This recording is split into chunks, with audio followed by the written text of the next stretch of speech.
Assalamualaikum warahmatullahi wabarakatuh. Waalaikumsalam warahmatullahi wabarakatuh. Sudah berubah layarnya? Tabe ya dok, sudah dok. Jadi hari ini ada dua materi yang akan kita bahas, yaitu pertama anamnesis dan pemeriksaan fisik pada anak. Yang kedua adalah menentukan status gizi. Ya. Jadi ini dulu yang pertama.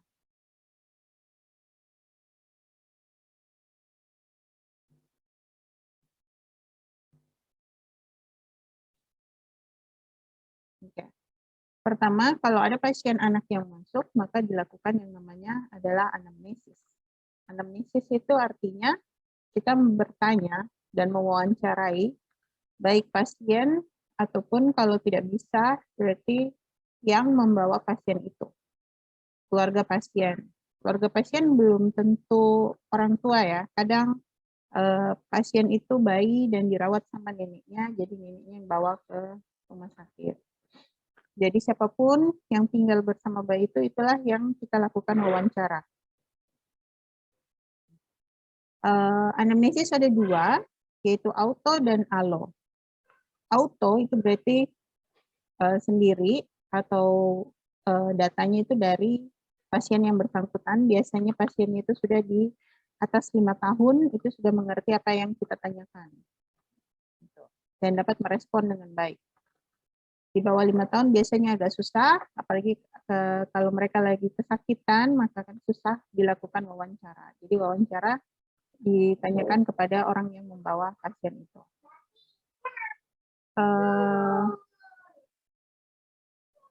Ini ya, jadi yang dijadikan yang diwawancarai adalah bisa orang tua, wali, ataupun dokter yang mengantar atau merujuk pasien yang bersangkutan. Kalau kenapa anamnesis penting? Karena dari anamnesis atau wawancara terhadap pasien atau keluarga pasien, kita bisa menegakkan diagnosis sampai 80% sebelum dilakukannya pemeriksaan fisik.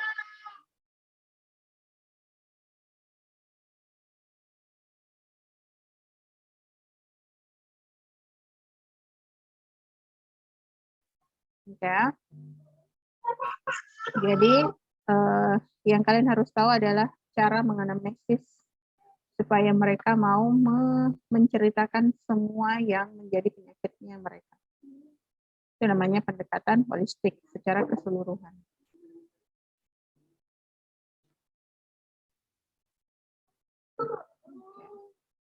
Untuk mendapatkan keterangan yang kita butuhkan, itu kita harus tahu tekniknya dan ruangannya. Jadi supaya mereka nyaman dan mau bercerita, maka tempatnya harus sepi, tenang, dan nyaman. Itu kenapa kalau di poli anak atau di tempat klinik anak itu suasananya tenang, mainannya banyak, gambar-gambarnya warna-warni, itu supaya pasien yang datang itu tidak merasa ketakutan dan mereka nyaman sehingga mau bercerita. Tapi itu semua tergantung dari kemampuan komunikasi dokter terhadap pasien. Itulah gunanya kalian belajar untuk berkomunikasi interpersonal. Komunikasi ini bisa kalian tajamkan kembali pada saat kalian di koas nanti. Jadi untuk kakak-kakak kalian yang di koas, seringlah bertemu dengan pasien dan bertanya keluhannya mereka, dan disitulah kalian dapat berlatih tentang cara bertanya yang baik dan ya bertanya dengan cara yang baik pada pasien. Kunci dari pertanyaan anamnesis adalah pertanyaan yang membuat mereka menjawab, tapi bukan ya atau tidak. Jadi sakit perutnya tidak, bukan itu ya. Atau kepalanya pusing tidak, atau ada batuk, ada batuk atau ada pilek. Nah, itu semua bukan pertanyaan yang sebaiknya kita tanyakan, tapi kita daripada bertanya itu, jadi lebih baik kalau pertanyaannya ya kenapa anaknya gitu, kenapa ibu bawa anak ibu ke sini, keluhannya apa? Misalnya ibunya menjawab, oh anak saya panas badannya dok, sejak kapan? Sudah 2 hari. Apalagi keluhan yang lain. Jadi bukan semata-mata pertanyaan ya atau tidak. Jadi pertanyaan yang membuat mereka berpikir dan menjawab. Kalau anaknya sudah besar, itu bisa ditanyakan langsung kepada anak. Dan kalau suasananya lagi di ruangan UGD, maka anamnesis dilakukan secepatnya dan yang penting saja. Jadi nggak usah bertanya banyak-banyak, tapi cuman bertanya misalnya, kenapa ini? Keluhannya apa? Jadi misalnya anak dibawa ke UGD misalnya karena kejang atau karena sesak. Jadi yang ditanyakan adalah misalnya kejang, dibawa masuk ke UGD, makanya ditanya, Bu ini kejangnya sejak kapan, berapa lama, ada demam atau tidak. Sudah, sebatas itu saja, singkat saja. Sambil kita terapi pasiennya, kalau kejangnya sudah hilang, anaknya sudah sadar, baru kita menganamnesis lanjut. Itu bedanya di unit gawat darurat dan di poli.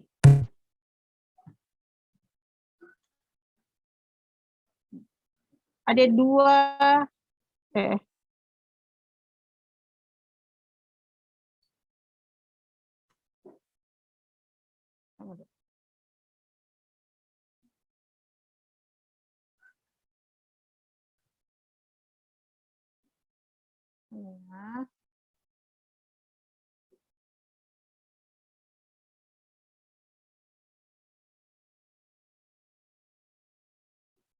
Oke. Ada dua istilah yang dilakukan pada saat anamnesis, yaitu gejala dan tanda atau tanda klinis. Jadi kalau gejala itu apa yang dirasakan oleh pasien. Kalau gejala tanda klinis itu yang didapatkan pada saat kita memeriksa pasien. Jadi gejalanya apa? Panas, batuk, buang air besar, mencret misalnya, atau sakit perut. Nah, itu adalah gejala. Tanda atau gejala tanda klinis atau gejala klinis boleh itu yang kita dapatkan pada saat memeriksa pasien. Misalnya, oh pasiennya demam karena suhunya 39 derajat Celcius, misalnya begitu. Nah, pada anamnesis pada anak itu berbeda dengan anamnesis pada orang dewasa. Jadi pada anak yang ditanyakan adalah segini banyaknya. Jadi pertama adalah otomatis identitas. Kita tidak bisa memeriksa pasien atau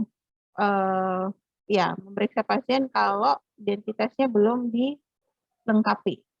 Mulai dari jenis kelamin, nanti dibahas di bawah. Nah, ini adalah identitas. Tujuannya apa? Supaya kita tidak salah dalam memeriksa pasien. Misalnya kita di poli, pasiennya misalnya ada 10, nah yang membawa masuk status adalah perawat. Jadi pada saat perawat bawakan status pasien masuk, jadi kita harus cek ulang identitasnya meskipun di statusnya sudah lengkap. Jadi cuma ditanya, ini betul nama bayinya adalah misalnya Siti. Oh iya betul dok. Nah, berarti ini pasiennya. Karena kalau tidak, berarti kasus dan identitasnya akan berbeda.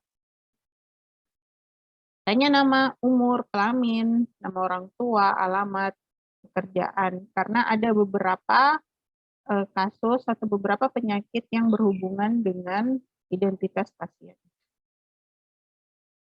Yang kedua yang ditanya adalah kenapa? Kenapa pasiennya datang? Jadi yang ditanyakan adalah keluhan utama. Tapi kenapanya pasien itu tidak selamanya itulah yang menjadi penyakitnya. Contoh, pasien datang dengan demam.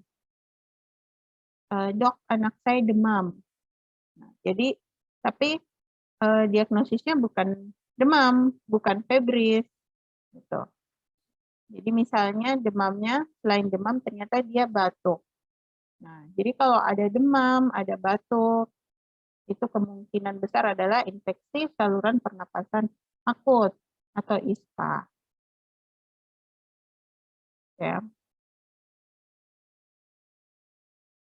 Dulu namanya ISPA, sekarang namanya IRA, infeksi respiratori akut.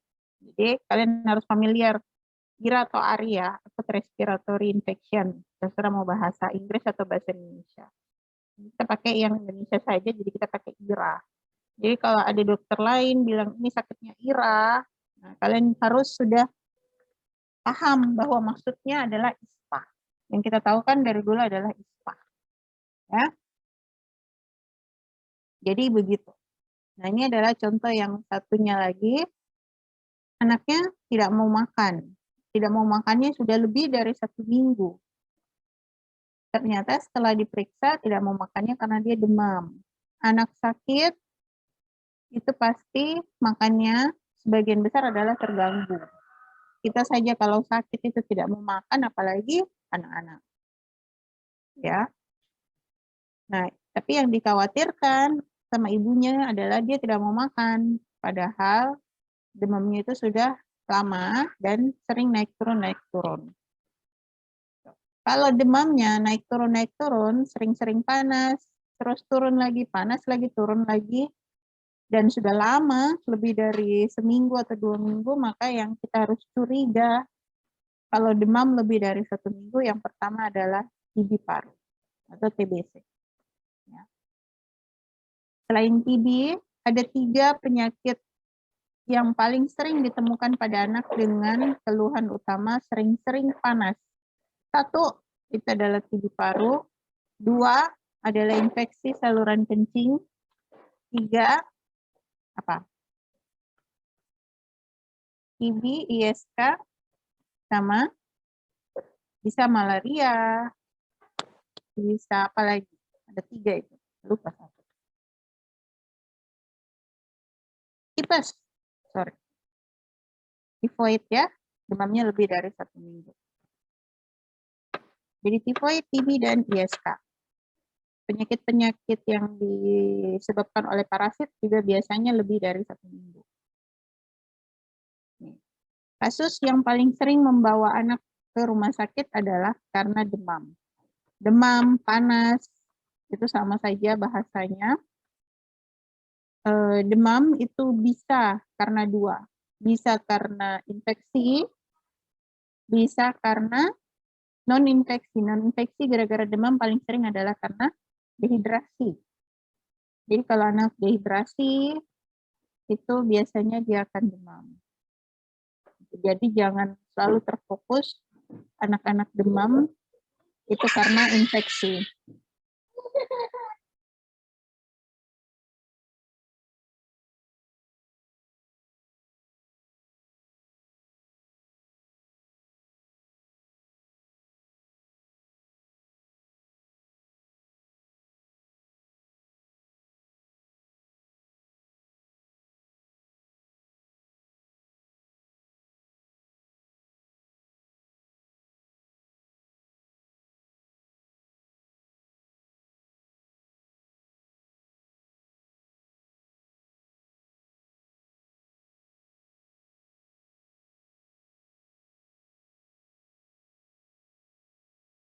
Oke, lanjut ya.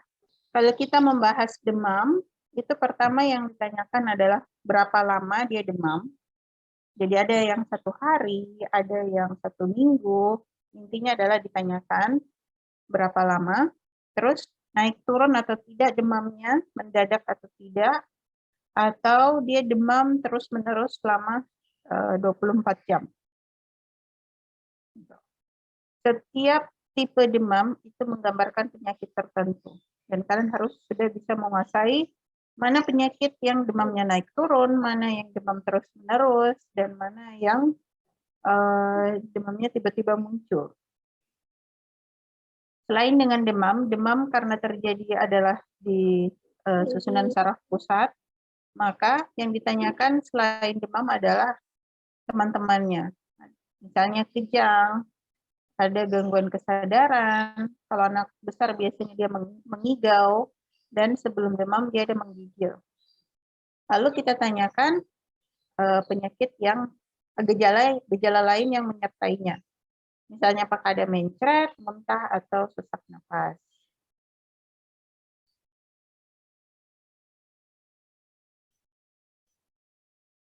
Oh ya. Nah, gejala kedua yang sering membawa anak ke rumah sakit adalah karena kejang. Ini adalah pertanyaan-pertanyaan yang sering ditanyakan apabila anak yang datang itu dengan kejang. Kejangnya berapa lama? 1. Berapa kali dalam sehari? 2. Ini kejangnya pertama kali atau sudah sering terjadi? 3. Model kejangnya bagaimana? Kalau orang tua ditanya model kejang, jangan bertanya tentang tonik-klonik umum atau vokal. Tapi kita jelaskan gejalanya, modelnya. Jadi apakah tangannya yang menyentak-nyentak, atau tangan dan kakinya, atau modelnya kejang yang kaku, tidak goyang-goyang satu badan, ya, atau cuman kedipan dari mata saja yang menyebabkan anak gambarannya kejang. Ya. Terus pertanyaan berikutnya, apakah setelah kejang anaknya sadar atau tidak sadar? Karena beda jawaban, beda penyakitnya. Kalau anaknya sadar setelah dia kejang, berarti dan ada demamnya, berarti kemungkinan besar adalah kejang demam. Tapi kalau setelah kejang anaknya tidak sadar, itu bisa jadi penyakit-penyakit infeksi seperti seperti meningitis atau penyakit infeksi yang lain. Dan yang paling sering adalah status epileptikus. Itu yang memiliki gejala anaknya habis kejang lalu tidak sadar. Setelah bertanya itu, kita langsung bertanya gejala yang menyertainya. Misalnya demam, muntah, gangguan kesadaran, atau anaknya setelah sering-sering kejang, jadi kemampuannya atau kepandaiannya itu mengalami kemunduran. Itu bisa. Gejala ketiga, itu biasanya anak dibawa karena batuk. Kalau batuknya baru 1 hari, 2 hari, biasanya belum dibawa ke rumah sakit. Tapi kalau sudah lama, misalnya sudah 1 minggu atau lebih, apalagi sudah 1 bulan, batuknya tidak mau berhenti, barulah anak tersebut dibawa ke kita, ke rumah sakit. Jadi pertanyaannya mirip, waktunya, berapa lama dia batuk, sudah berapa lama, misalnya sudah 3 hari, 4 hari, 1 minggu, batuknya sering-sering atau tidak mau berhenti.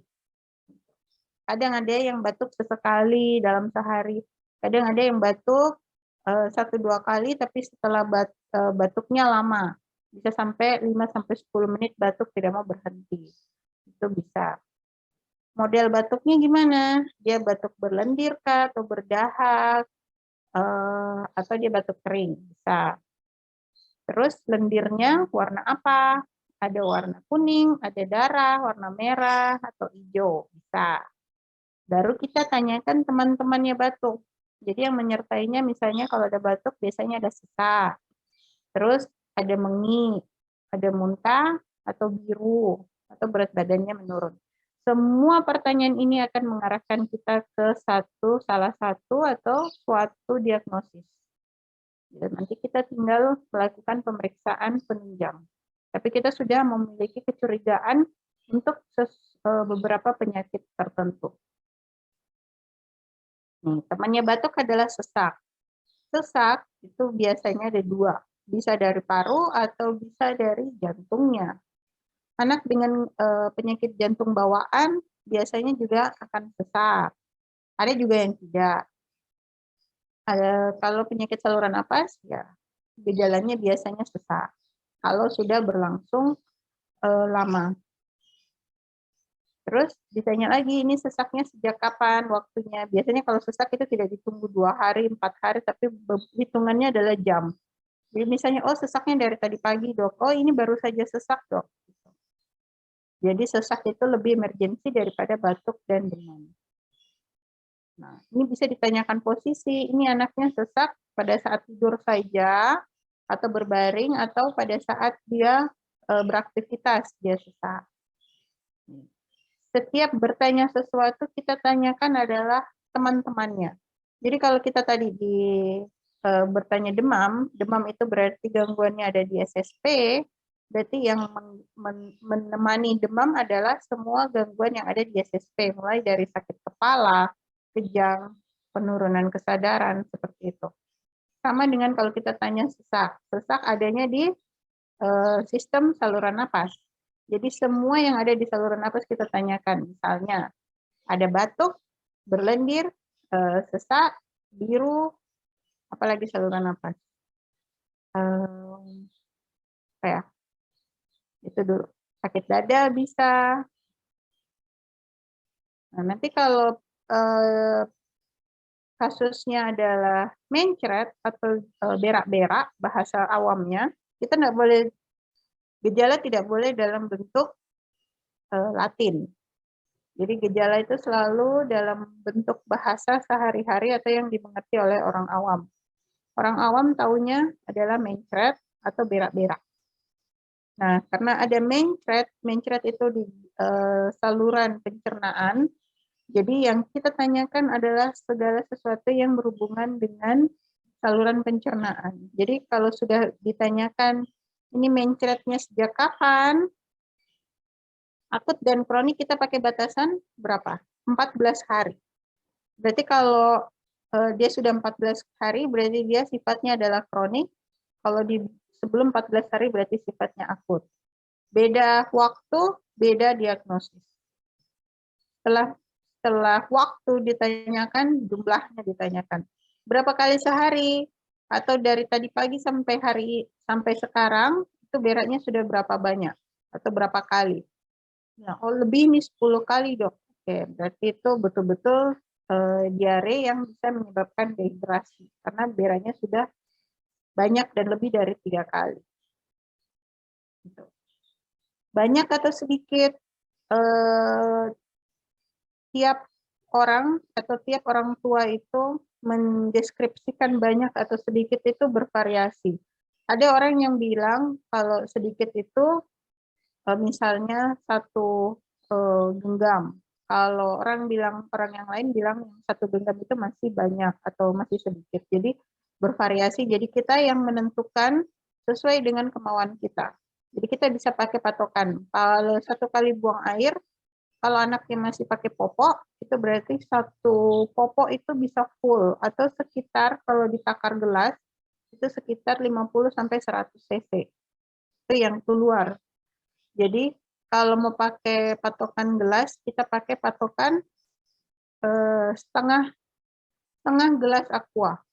Jadi bilang, Bu, ini beraknya ini kalau gelas aqua dikasih masuk itu ada setengah gelas tidak. Jadi itulah yang menjadi hitungan kasarnya kita seberapa banyak beraknya dalam sekali waktu. Ada perut kembung tidak? Nah, jadi kalau bertanya tentang saluran cerna, kita harus selesaikan dulu di saluran cerna, baru kita pindah ke sistem yang lain. Jadi yang semua pertanyaan di saluran cerna, misalnya selain berak-berak, dia ada muntah, ada perut kembung, ada sakit perut, terus ada perdarahan di dubur, misalnya dia ruam popok, itu bisa. Itu semua yang ditanyakan dulu. Sudah selesai, anak tidak mau makan, tidak mau minum, itu kan saluran cerna juga, baru kita tanya yang lain. Jadi setelah selesai tanya mencret, muntah, perut kembung, sakit perut, baru kita tanyakan di atas. Kita runut lagi dari atas. Berarti dari SSP lagi. Ada demam tidak? Terus kalau ada, pernah kejang tidak, turun lagi ke bawah ke saluran napas. Ada batuk tidak, ada pilek tidak, ada sesak tidak, baru, kan tadi saluran cerna sudah, baru nanti turun lagi ke bawah. Setelah saluran cerna yang kita tanyakan adalah saluran kemih dan bagian endokrin. Jadi saluran kemih berarti tanya buang air kecilnya bagaimana. Kalau anak sudah diare, sudah mencret, itu biasanya kencing akan kurang karena anaknya itu sudah mulai dehidrasi. Nah, jadi harus ditanyakan kencingnya. Ibu ini beraknya kan sudah lebih dari 5 kali atau sudah 10 kali, buang air kecilnya bagaimana atau kencingnya bagaimana. Kalau masih bayi, bisa ditanyakan berapa kali ganti popok dalam sehari. Dari tadi pagi sampai sekarang, saya anaknya datang sore. Dari tadi pagi sampai sore ini, berapa kali kencingnya. Dan biasanya ibunya bilang, anakku atau bayiku cuma beol saja yang keluar, dok. Beraknya saja misalnya. Karena orang awam kan, beraknya saja yang keluar, kencingnya tidak ada. Ini dari tadi pagi sampai sekarang baru kencing 1 kali, dan ini sudah hampir malam. Itu berarti tandanya anak itu adalah dehidrasi.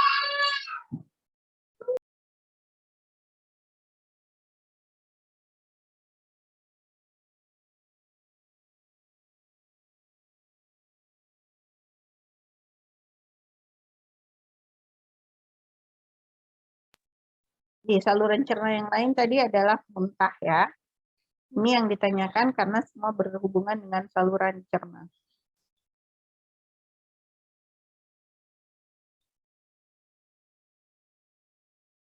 Nah, setelah semua sistem ditanyakan, kita tanyakan perdarahan. Perdarahan ini adalah kasusnya itu per case, jadi tidak selalu ditanyakan kalau memang tidak berhubungan. Jadi jangan dijadikan pertanyaan rutin. Misalnya anaknya datang karena berak-berak, terus tiba-tiba kita tanyakan perdarahan, itu kan kurang nyambung. Kecuali kalau kita mau tanyakan apakah di beraknya itu ada darahnya atau tidak, itu bisa. Tapi kalau kita mau tanyakan perdarahan secara umum, kayak misalnya adakah manifestasi perdarahan spontan, misalnya mimisan atau lebam-lebam di kulit, itu kayaknya kurang nyambung. Jadi ini adalah perdarahan biasanya ditanyakan per case, per kasus. Misalnya anaknya datang dengan mimisan, itu kan berarti manifestasi perdarahan spontan. Kita elaborasi mimisannya. Mimisannya berapa kali dalam sehari? Oh, misalnya jawabannya, oh sering-sering dok, ini sudah mimisan yang keempat atau kelima. Oke. Mimisan atau perdarahan di hidung itu bukan cuman punyanya demam berdarah, ya. Tapi kalau orang awam selalu berpikir kalau ada mimisan anaknya itu pasti DBD. Nah, padahal bukan.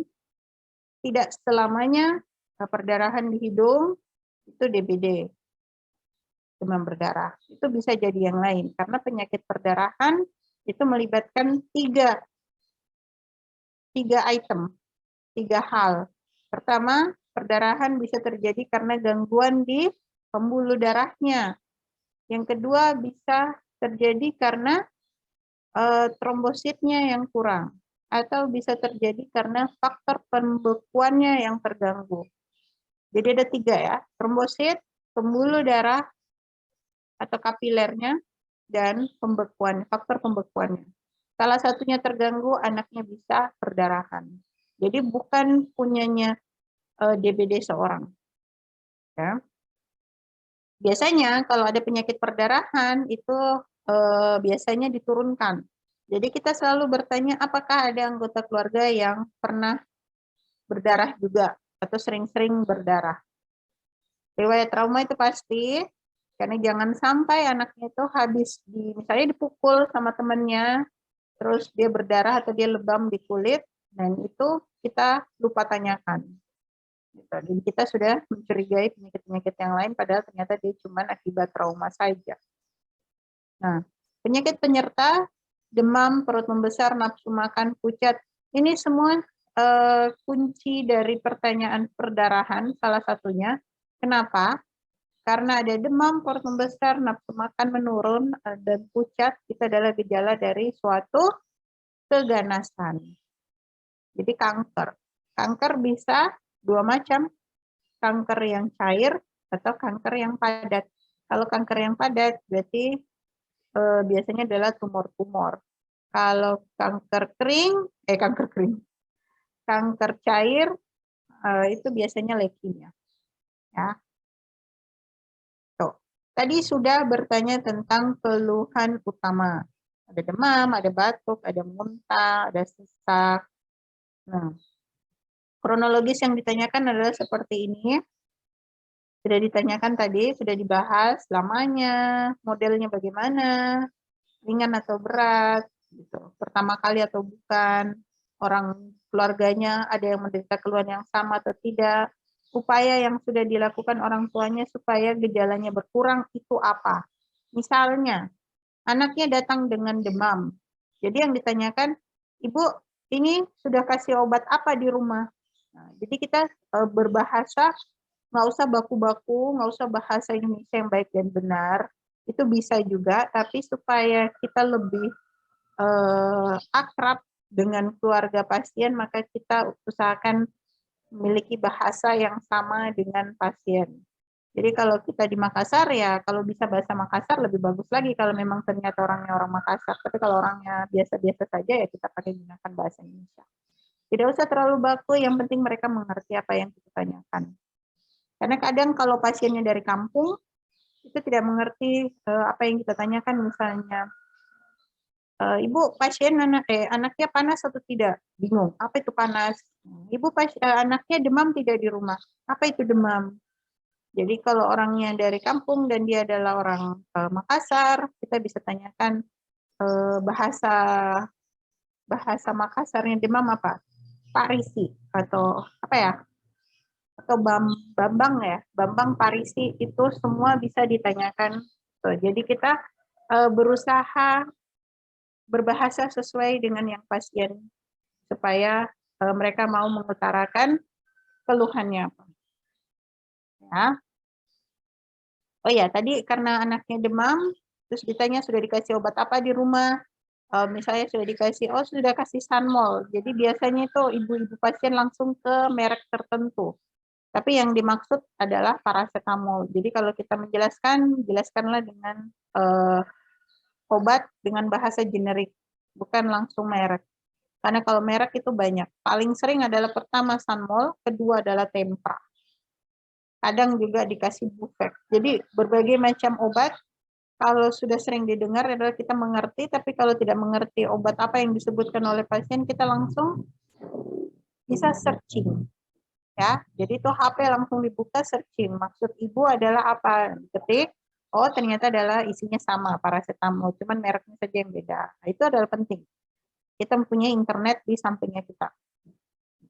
Dan hasilnya bagaimana? Nah, hasilnya, dok sudah dikasih Sanmol atau paracetamol, tapi demamnya cuman cuman turun 2 jam saja, setelah itu naik lagi demamnya. Nah itu. Ini adalah penting upaya yang telah dilakukan dan hasilnya. Kenapa kita bertanya begitu? Supaya kita tahu apakah kita bisa menambahkan obat yang lain sesuai dengan penyakitnya atau hanya paracetamol saja obat yang kita resepkan. Gitu. 3 yang ditanyakan adalah riwayat penyakit yang dulu. Nah, penyakit-penyakit terdahulu itu mungkin bisa berhubungan dengan penyakit yang sekarang atau bisa memberikan informasi gitu. Jadi misalnya kita kembali ke demam dulu, contoh yang paling gampang, karena hampir 70% anak dibawa ke rumah sakit itu gara-gara demam. Nah, demamnya karena apa? Itu yang kita harus cari tahu. Nah, jadi misalnya anaknya demam, dok anak saya panas badannya. Oke. Dulu, jadi sudah kita tanya berapa lama, apa semua, obatnya sudah dikasih apa, riwayat pengobatan di rumah apa. Nah, kita langsung bertanya, dulu pernah demam tidak? Atau sebelum ibu datang ke sini, dulu atau beberapa hari yang lalu atau beberapa minggu yang lalu, anaknya pernah panas tidak badannya? Atau ini baru panas pertama? Atau demam pertama kali? Kalau ibunya bilang, oh ini demamnya sudah dari 1 atau 3 bulan dok, sudah begini, demam naik turun terus. Nah, itu artinya kemungkinan anaknya terkena penyakit kronik. Dengan demam yang naik turun, kita di otak itu sudah kemungkinan ada TB, ada tipes, ada ISK, dan ada penyakit keganasan. Itu beberapa penyakit yang bikin demam naik turun sudah lama sekali, sebulan, 2 bulan, 3 bulan. Itu ya. Kecuali kalau dia bilang, oh dulu tidak pernah demam dok, ini baru demam pertama. Oke, ini berarti kemungkinan infeksinya masih akut atau yang baru-baru saja terjadi. Jadi kita singkirkan dulu. TB itu kayaknya jauh, tidak mungkin. Kemungkinan adalah tidak. ISK juga tidak. Jadi semua penyakit-penyakit yang kronik itu kita singkirkan. Kita berpikir yang penyakit infeksi yang akut-akut, yang cepat. Misalnya ISPA, faringitis, apalagi demam berdarah, itu macam-macam. Penyakit-penyakit tropis. Nah, sudah selesai kita mengelaborasi gejala atau keluhan utama dan keluhan penyerta. Kita baru flashback ke riwayat yang dulu. Ini pertanyaan paling sering ditanyakan untuk anak yang di bawah 2 tahun. Atau anak yang di atas 2 tahun tapi sekiranya bisa berhubungan dengan riwayat kehamilan. Contoh ya, kita selalu bertanya, dulu Bu waktu hamil bagaimana? Pasti punya tanya, bagaimana apanya dok? Nah, satu yang ditanyakan adalah waktu hamil ibu sering sering kunjungan ke rumah sakit atau puskesmas untuk periksa kandungan. Itu bahasa awamnya ya, padahal kan kita mau tanya tentang ANC-nya. Tapi kalau kita tanya, Bu, dulu waktu hamil sering ANC tidak? Kan nggak ngerti apa itu. ANC atau antenatal care. Jadi yang ditanya adalah, Bu, waktu hamil Ibu sering periksa kandungan tidak di dokter atau di puskesmas atau di bidan, terserah di mana saja. Yang penting di Vaskes. Itu satu. Yang kedua yang ditanya, Ibu dulu waktu hamil anaknya Ibu yang ini, Ibu pernah sakit tidak selama hamil? Terus yang ketiga, apakah Ibu dulu pernah mengkonsumsi obat-obatan selain yang diresepkan oleh dokter atau jamu-jamuan? Tunggu ya.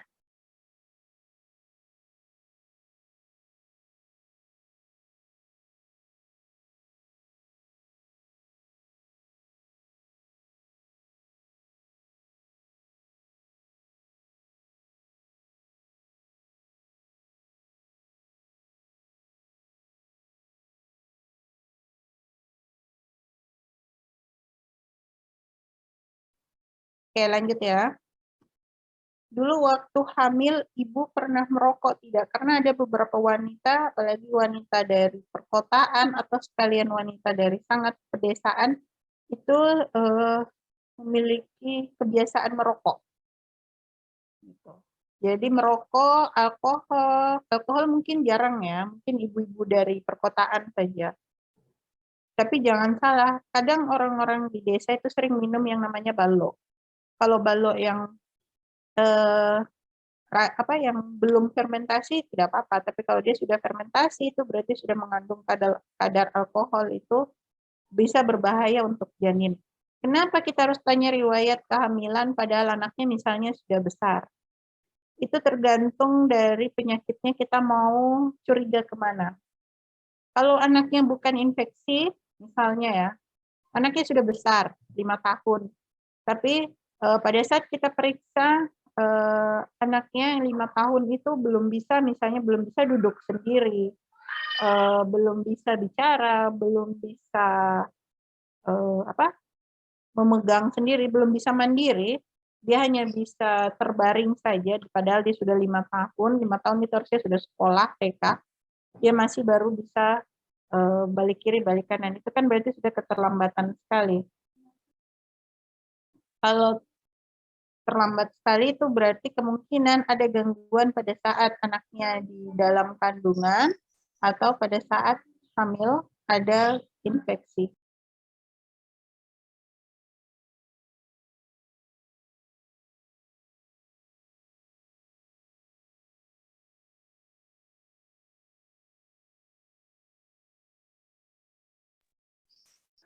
gitu ya.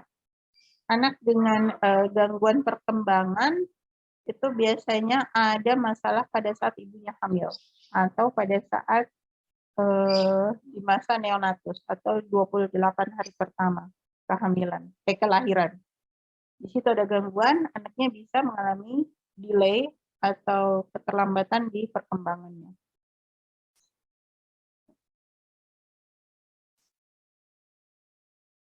Kalau ada yang mau bertanya langsung ini ya, tulis di chat. Riwayat kelahiran, selain tadi hamil, nah sekarang riwayat kelahiran itu sama, karena kita mau tahu apakah ada kecacatan atau ada gangguan pada saat dia lahir yang membuat anaknya menjadi terlambat atau pertumbuhannya terganggu. Misalnya kepalanya yang kecil atau mikrosefal atau dia sering-sering kejang. Itu semua biasanya berhubungan dengan riwayat kehamilan dan kelahirannya. Nah, riwayat makan, kenapa kita harus tanya bagaimana makannya sehari-hari?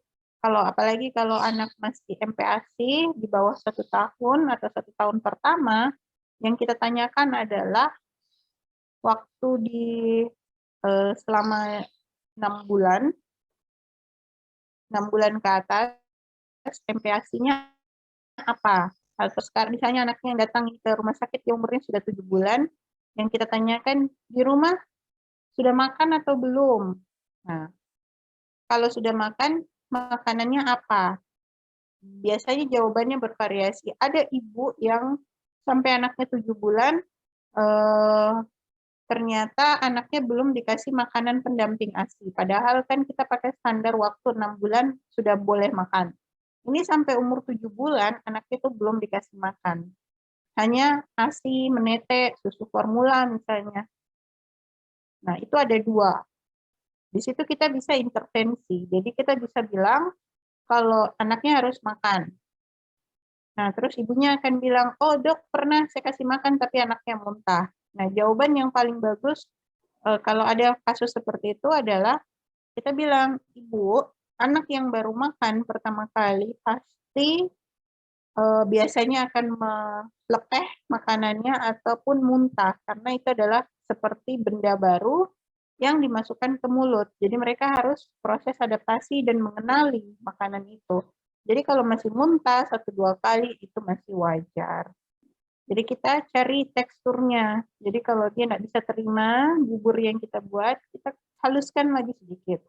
Kalau sudah disaring dan masih muntah, kita coba encerkan dulu sedikit untuk perkenalan. Tapi nggak boleh lama ya, karena makanan itu MPASI harusnya yang berbentuk kental, dan kalau disendokkan dan sendoknya kita balik, buburnya itu tidak langsung jatuh. Itu adalah konsistensi yang sesuai untuk MPASI pertama.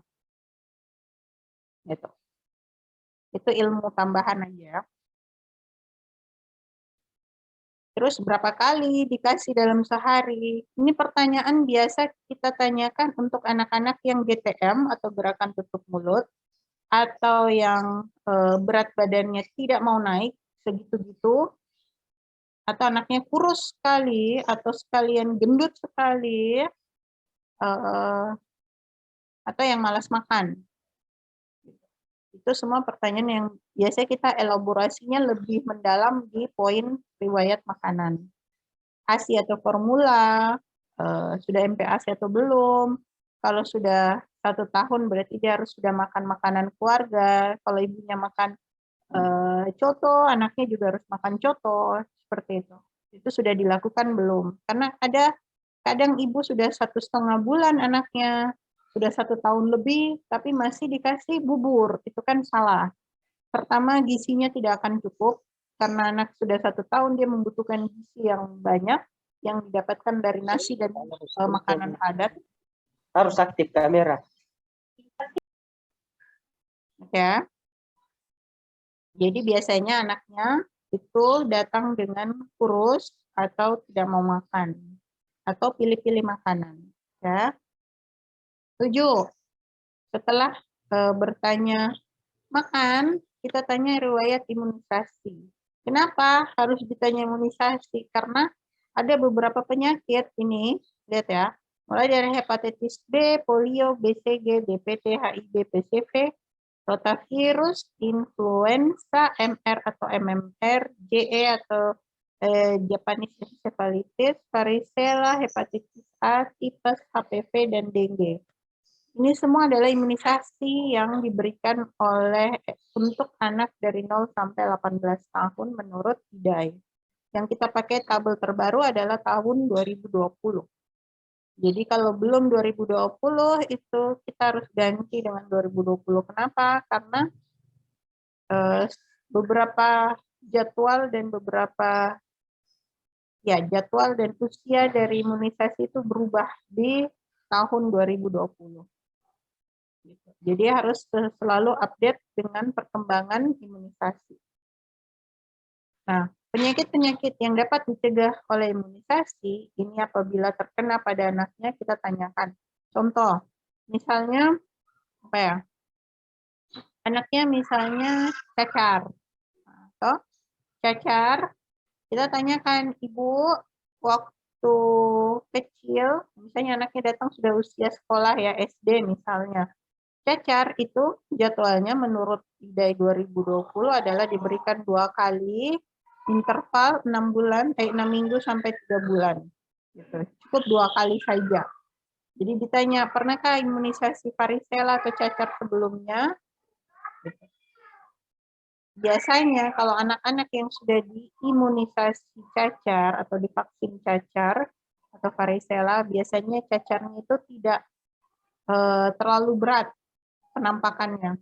Jadi tidak terlalu penuh di badan dan tidak sampai demam, atau kalaupun demam tidak terlalu tinggi demamnya. Itulah gunanya diimunisasi untuk meminimalkan gejala dan meminimalkan penyakit. Jadi kuncinya biarpun diimunisasi anak masih tetap bisa sakit seperti yang ada ini. Misalnya anak ini kan BCG contoh. BCG itu untuk mencegah TB atau TBC. Jadi anak sudah di BCG tapi bisa tetap bisa kena TB, tapi TB yang terkena pada anak yang sudah diimunisasi BCG itu biasanya beda dengan anak yang belum diimunisasi. Karena TB yang paling mengerikan adalah TB yang bukan di paru. Jadi TB misalnya TB di otak, atau meningitis TB, nah itu prognosisnya biasanya jelek. Kalau anaknya tidak meninggal, dia biasa mengalami kecacatan seumur hidup, tidak bisa normal. Itulah bahayanya kalau tidak imunisasi. Jadi biarpun dia kena TB, padahal sudah di TBC, dia salah kebalik. Anaknya bisa terkena TB meskipun sudah di BCG, tapi TB-nya itu tidak berat. Jadi cuma TB biasa yang pengobatannya cukup 6 bulan saja, itu anaknya sudah sembuh seperti sedia kala. Dan anak normal yang lain. Ini adalah beberapa contoh penyakit yang dapat dicegah oleh imunisasi. 8. Sudah tanya apa tadi? Makanan, gejala, imunisasi. Karena ini adalah pasien anak, jadi banyak ya yang ditanya. Jadi kalau pasien anak datang, kita butuh waktu yang cukup banyak, sekitar 10-15 menit per anak untuk ditanyakan semuanya ini. Gitu. Jadi bukan seperti pasien dewasa, oh ada batuk, ada demam, sudah kasih obat batuk, kasih obat demam, pulang. Kalau anak tidak begitu. Selain penyakitnya, kita harus melihat imunisasi dan riwayat tumbuh kembangnya. Karena anak itu dia tumbuh ke atas, bukan ke samping, tumbuh dan berkembang. Berkembang berarti kemampuan skill-nya itu harus bertambah. Gitu. Badannya tambah tinggi, skill-nya juga harus bertambah. Itu adalah kunci dari tumbuh kembang. Nah, bagaimana cara memeriksa tumbuh kembang? Yang paling sederhana dan mudah digunakan adalah kita menggunakan grow chart. Grow chart itu akan kita pelajari nanti habis setelah ini. Grow chart untuk grow chart kan nanti ada beberapa model. Tapi yang dipakai di puskesmas adalah grow chart berat badan berdasarkan umur. Jadi BB per U. Kenapa? Ada alasannya, nanti dijelaskan kemudian. Nah, untuk di puskesmas yang digunakan adalah KMS atau Kartu Menuju Sehat. Nah, KMS ini untuk menilai berat badan berdasarkan umurnya. Kenapa demikian? Nanti dijelaskan. Nah, untuk pertumbuhan yang dinilai ada 3, yaitu berat badan, panjang atau tinggi badan, umur, tambah 1 adalah lingkar kepala. Itu adalah fokus di pertumbuhan anak. Karena biar anak tuh tingginya bagus, beratnya bagus, tapi kalau lingkar kepalanya dia kecil, itu biasanya skill-nya atau kemampuannya itu bisa terhambat atau tidak sesuai dengan usianya. Perkembangannya tidak bagus. Nah, kenapa kita harus memeriksa pertumbuhannya untuk mendeteksi dini apakah anaknya ada gangguan pertumbuhan seperti gizi buruk. Kalau pertumbuhan itu berarti termasuk kita mengukur status gizi ya. Gitu. Jadi pertumbuhan itu bukan cuma mengukur saja tingginya berapa, beratnya berapa, tapi kita harus sinkronkan dengan usianya dan supaya bisa menilai apakah anak tersebut ada gangguan gizi atau gangguan pertumbuhan atau tidak. Gangguan pertumbuhan atau gangguan gizi bisa disebabkan oleh beberapa penyakit seperti gizi buruk, penyakit kronik, misalnya TB paru atau TBC. Kalau TB paru itu biasanya anaknya pertumbuhannya tidak bagus. Anaknya biasa stunting, bisa jadi stunting atau kurus sekali. Atau ada gangguan hormon. Ada gangguan hormon, misalnya anaknya hipotiroid, dia biasa modelnya akan berbeda dengan anak-anak pada umumnya. Jadi inilah yang kita lakukan untuk menilai pertumbuhannya. Kemudian ini nanti akan dihubungkan dengan riwayat penyakitnya dan model makanannya bagaimana. Cukup kompleks apabila kita akan bertanya tentang pasien anak. Jadi kita mengelaborasi. Tadi saya bilang elaborasi, terus kalian mengerti kan? Elaborasi itu berarti kita mendalami dan bertanya lebih lanjut tentang, jadi ceritanya dikulik, dikupas tuntas tentang poin-poin yang tadi. Tadi sudah pertumbuhan, kita nilai dengan growth chart, panjangnya, berat badannya, usianya, dan lingkar kepalanya. Untuk perkembangan, kita bisa tanyakan milestone. Milestone itu derajat perkembangannya. Yang dinilai ada 4 area, yaitu motorik kasar, motorik halus, sosial personal, dan bahasa. Contoh, motorik kasar itu adalah gerakan-gerakan yang besar, seperti anak bisa berbalik, duduk, berdiri, jalan, berlari, itu namanya motorik kasar. Motorik halus itu misalnya anaknya bisa menggerakkan kepala ke kiri dan ke kanan, bisa menggenggam tangan, bisa menjumput mainan-mainan kecil dengan 2 jari, itu semua gerakan-gerakan halus. Bisa dada. Itu semua adalah milestone dari motorik halus. Sosial personal misalnya contoh, anak bisa melempar bola, anak bisa melipat baju sendiri, anak bisa sikat gigi, atau anak bisa memegang botolnya sendiri atau gelasnya sendiri, itu semua sosial personal. Kalau bahasa otomatis adalah language, jadi anak sudah bisa mulai dari bergumam, babbling, mama, tata, sampai akhirnya berbicara 1 kata, 2 kata, dan merangkai kalimat. Itu semua adalah bagian dari milestone perkembangan. Perkembangan yang ketiga adalah perkembangan endokrin. Perkembangan endokrin kita mengukur adalah tingkat maturitas dari anak tersebut dan hormon kelamin sekundernya. Jadi misalnya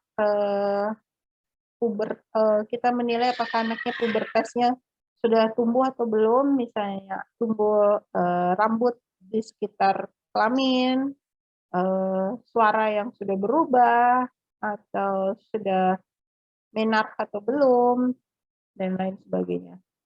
Dan yang terakhir adalah menilai tingkah laku dan emosi. Ya. 9. Pertanyaan berikutnya, ini pasti panjang ya. Pertanyaan berikutnya yaitu adalah riwayat keluarga. Ya, riwayat keluarga. Kenapa kita harus tanya riwayat keluarga? Karena ada beberapa penyakit yang diturunkan dari keluarganya. Contoh, penyakit hemofili. Hemofili adalah penyakit perdarahan yang disebabkan oleh gangguan pembekuan darah dan diturunkan dari ibu. Tuh, tapi yang dia kena adalah laki-lakinya. Gitu. Jadi yang terkena hemofili biasanya adalah laki-laki. Jadi yang kita tanyakan urutannya adalah semua keluarga laki-laki mulai dari bawah. Saudara laki-laki, ayah, dan paman, om dari laki-laki, paman laki-laki, kalau paman laki-laki. Paman, ayah, om, terus naik ke atas kakek.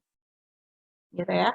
Jadi semua yang laki-laki. Itu adalah gunanya kita bertanya tentang riwayat keluarga karena ada beberapa penyakit yang disebabkan oleh orang terdahulunya. Sudah selesai untuk anamnesis. Tadi banyak ya, 9 area atau 9 hal yang harus kita tanyakan pada saat melakukan anamnesis. Untuk nanti CSL, pada saat CSL 1, nanti kita mulai. Apabila kasusnya contohnya adalah pasien anak dan harus dinilai kemampuan kalian dalam menganamnesis pasien anak, berarti kalian harus menyebutkan 9-9-nya. Jika kurang berarti nilai kalian akan kurang atau dianggap tidak lulus. Tapi kalau 9 ini bisa kalian sebutkan dan kalian jelaskan secara baik, maka kalian akan lulus di CSL nanti. Ya. Sekarang kita masuk di pemeriksaan fisik.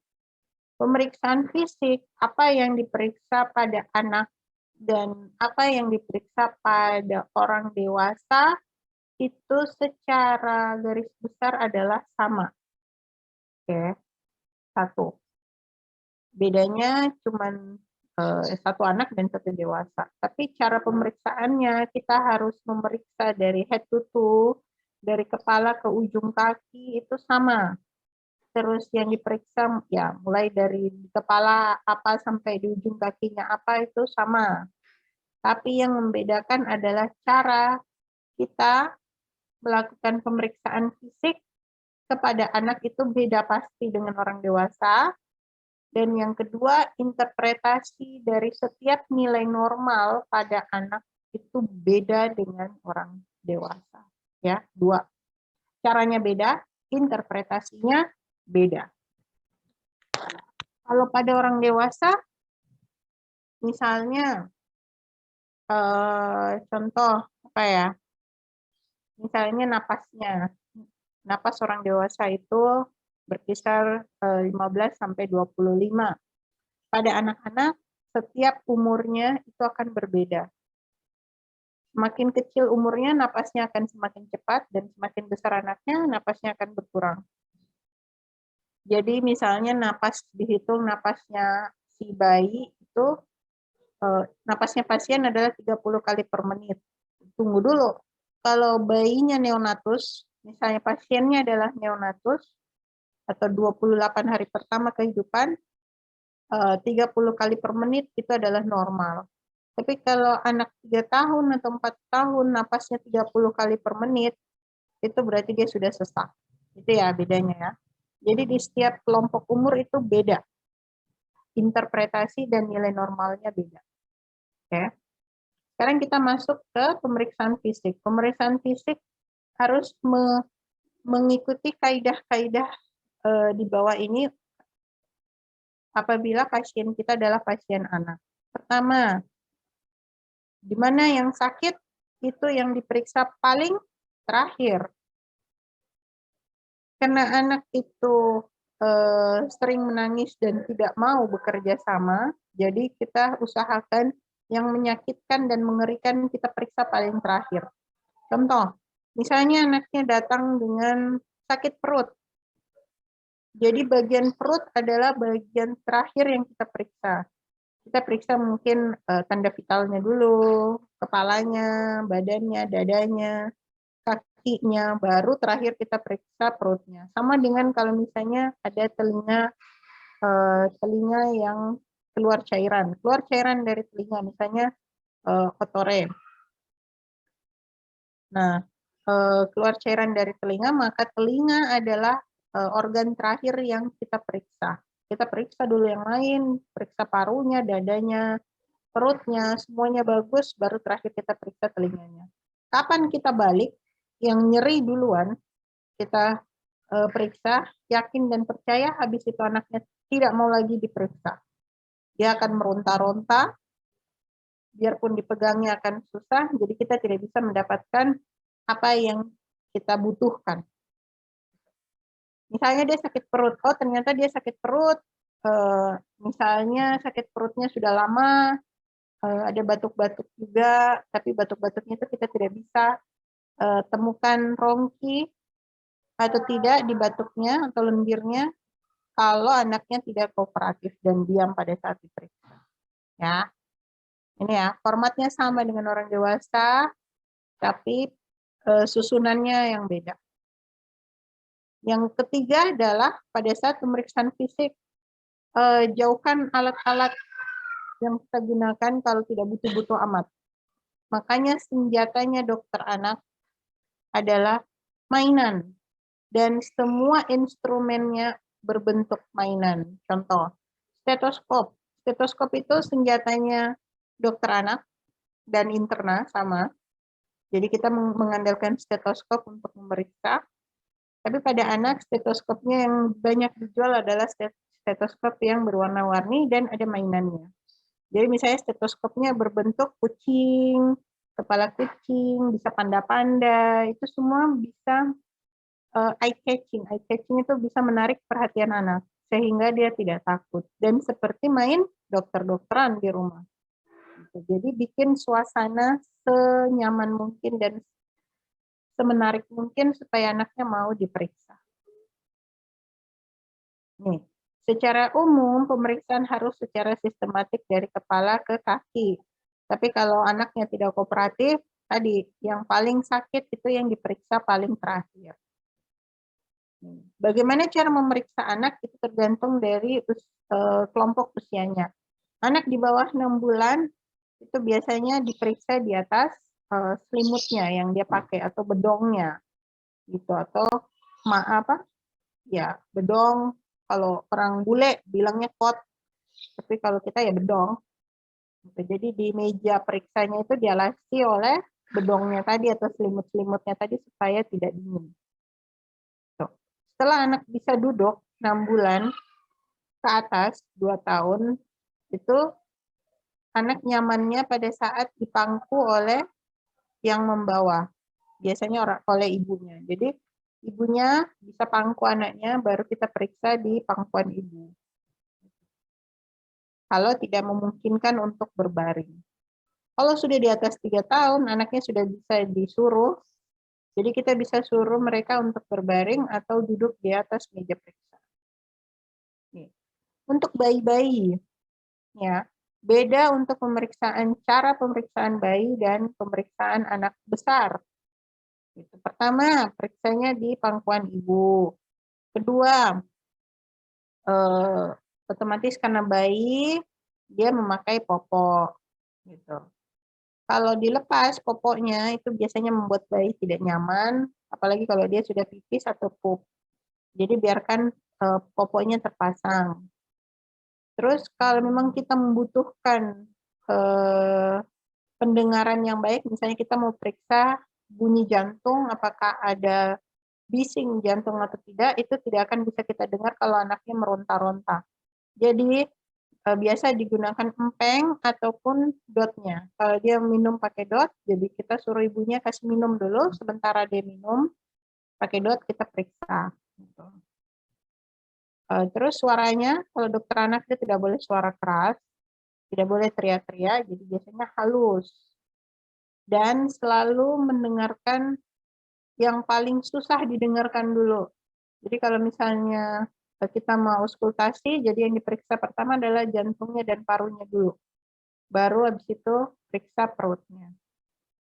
Nah, telinga, tenggorokan itu yang paling bikin trauma pada saat diperiksa, makanya ini yang paling terakhir. Anak-anak seringkali demam, penyebabnya adalah karena radang tenggorokan. Makanya radang tenggorokan itu kalau mau periksa tonsil, itu kan pakai spatel. Nah, jadi kalau pakai spatel, biasanya setelah anak di spatel, dia langsung kabur. Lari dia. Jadi pemeriksaan tenggorok itu adalah pemeriksaan terakhir yang dilakukan. Kita cek dulu dadanya, parunya, perutnya, tangan, kaki, apa semua sudah selesai diperiksa, baru terakhir tenggorokan. Nih, anak-anak yang balita, anak balita yang di atas 6 bulan dan di bawah 5 tahun, itu bisa duduk di pangkuan ibunya kalau anaknya kecil, sebar mainan di sekitarnya supaya anaknya terdistraksi, tidak menangis ketakutan, biarkan dia main dulu, atau kita bacakan cerita kalau memang butuh. Terus kalau kita mau periksa, biasanya si anak itu kita kasih stetoskopnya kita dulu, biarkan dia main dengan stetoskopnya kita. Kalau sudah, baru kita pinjam ceritanya, baru kita periksa. Dengan cara itu anak biasanya tidak merasa ketakutan. Kita sering sebut namanya, misalnya baso, baso, baso, gitu. Terus dipuji kalau bilang kalau mau pintarnya tidak goyang-goyang pas diperiksa, pintarnya mau buka mulut, pintarnya tidak menangis waktu perutnya bajunya dibuka. Gitu. Itu adalah kita memuji, praise frequently. Jadi pujilah anak supaya dia merasa senang sehingga mau diperiksa. Dan periksa secara cepat, nggak usah lama-lama. Idealnya pemeriksaan general check-up itu kalau dia umur 0 sampai 1 tahun itu setiap bulan atau setiap 3 bulan sekali. Ini kalau di luar negeri ya, beda kalau di Indonesia prakteknya. Jadi kalau 0 sampai 1 tahun itu tiap bulan, 2 sampai 3 tahun itu 3 bulan sekali, 4 sampai 5 tahun 6 bulan sekali, dan di atas 6 tahun itu biasanya tiap tahun sekali kita periksa. Tapi kalau anak Indonesia diperiksa kalau dia lagi sakit, itu pun sakitnya setelah berhari-hari di rumah, baru dibawa ke rumah sakit. Itulah bedanya kita dengan mereka. Nih. Senjatanya dokter anak tidak susah-susah. Kita cuma butuh stetoskop. Ini adalah alat paling vital yang kita butuhkan. Intinya, biar tidak ada ruangan, tidak apa-apa. Yang penting kita pegang stetoskop. Ya. Tensi itu bisa butuh, bisa tidak. Sebaiknya ada, tapi kalau tidak ya mau di apa? Bisa dilakukan tanpa tensi. Cuman jadi pemeriksaannya tidak terlalu detail, lengkap. Terus ini timbangan dan tinggi badan, ini wajib ada di ruangan praktek atau di rumah sakit, di puskesmas, itu harus ada. Karena kita mau tahu tentang status gizinya dan pertumbuhannya. Spatel, ini yang paling penting karena biasanya anak demam itu tidak diketahui penyebabnya, yang tidak kelihatan ternyata sumbernya adalah dari tenggorokan. Temannya spatel adalah senter, pen light atau senter atau flashlight, terserah yang ada yang mana, itu bisa membantu melihat radang tenggorokan dibandingkan cuma spatel saja. Di sini gelap. Sekarang kita masuk ke pemeriksaan fisik. Yang pertama adalah pemeriksaan vital, tanda vital. Nanti kalau kalian koas, kalian akan sering disuruh untuk TNPS namanya, tensi nadi pernapasan dan suhu. Itu gunanya apa? Ini penting karena tanda vital itu sering menunjukkan jawaban dari pertanyaan yang kita butuhkan.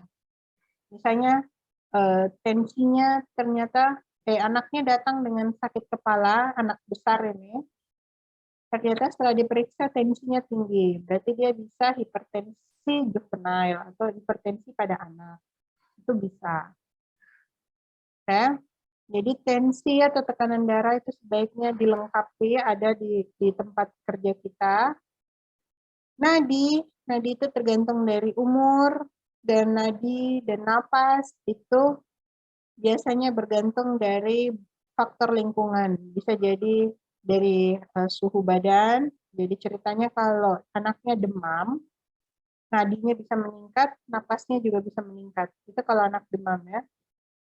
Terus, jadi kadang kalau kita tidak teliti, napas cepat kita bilang sesak, padahal dia napas cepat karena dia demam tinggi. Beda ya. Atau karena anaknya takut. Kalau ketakutan, apalagi di tempat kerjanya kita tidak ada mainannya, atau tidak ada warna-warninya, plain saja hitam putih, yakin dan percaya anaknya pasti ketakutan, dan membuat nadinya, napasnya itu jadi cepat. Jadi kalau napas yang cepat, itu bukan berarti harus menggambarkan satu penyakit. Tapi bisa jadi karena anaknya takut. Ya, jadi napas dan nadi itu sama. Bervariasi pada umur. Suhu. Nah, kapan kita periksa suhu di rektal? Rektal itu kita periksa apabila kita betul-betul butuh.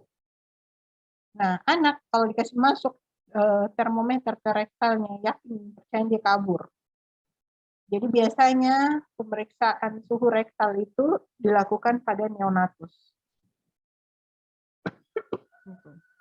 Jadi biasanya pemeriksaan suhu itu kita pakai di aksila.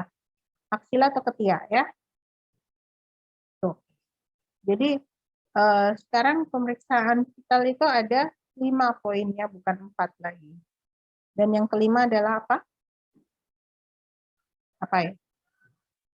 Ada yang tahu? Tanda vital kelima adalah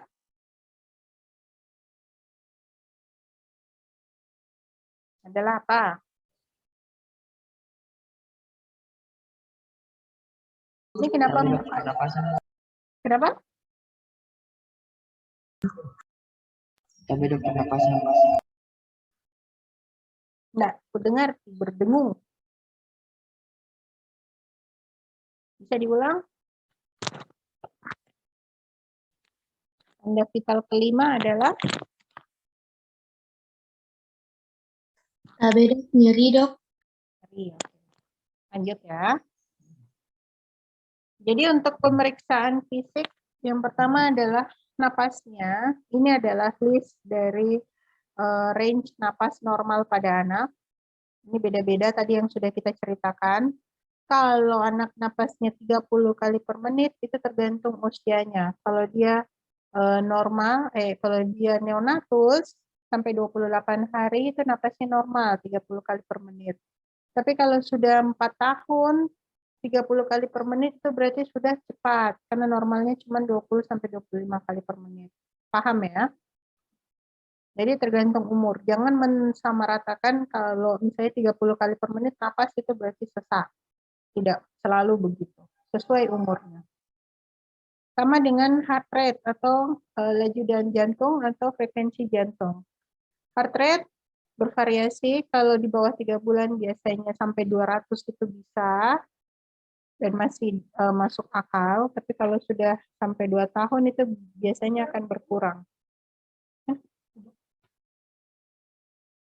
Nah, yang ketiga adalah tekanan darah.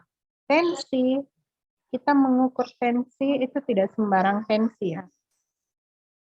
Tensi yang kita gunakan adalah ukurannya 2/3 lengan atas. Jadi kalau kalian lihat lengan kalian masing-masing, mulai siku sampai ke atas itu adalah lengan atas. Dan kalau manset yang baik adalah yang menutupi 2/3 saja. Jadi kalau kalian pasang tensi terus full, satu lengan atas tertutup semua, itu berarti manset tidak sesuai. Kalaupun keluar hasilnya, itu tidak bisa kita andalkan, gitu ya, karena tidak sesuai dengan ukuran normalnya. Nah, untuk tensi bervariasi mulai dari bayi hingga dewasa muda. Ya, bisa dibaca sendiri. Ini yang poin penting adalah ukuran manset dari tensi harus 2/3 lengan atas. Itu aja kuncinya. Nah, tadi betul, tanda vital yang kelima adalah penilaian nyeri. Jadi nyeri termasuk tanda vital yang kelima. Untuk nyeri, pemeriksaannya itu untuk penilaiannya bisa macam-macam. Kalau tidak mungkin, kan kalau nyeri yang biasa kita pakai adalah ini, VAS atau face scale, ya. Cuman ini tidak mungkin kita pakai untuk anak di bawah 2 tahun. Kenapa? Karena mereka belum bisa menjawab dan memilih. Nyerinya yang mana? 0 tidak nyeri, 10 paling nyeri. Kalau anak di bawah 2 tahun ditunjukkan ini, pasti dia suka yang ini. Karena gambarnya lucu, ya, dan berwarna terang. Jadi pasti dia akan memilih ini. Itu makanya penilaian nyeri itu dihubungkan setiap usia itu beda-beda sesuai dengan umur masing-masing. Nah, untuk bayi-bayi yang belum bisa bicara, biasanya di bawah 1 tahun itu menggunakan flag FLACC. Jadi ini singkatan dari wajah, kaki, activity, cry, dan consolability.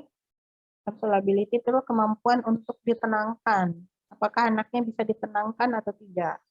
Dan poinnya adalah kalau dia nilainya 0, itu berarti tidak nyeri. Kalau dia 7-10, jumlah yang kita jumlahkan di sini, ini subjektif karena penilaian dari kita sendiri ya.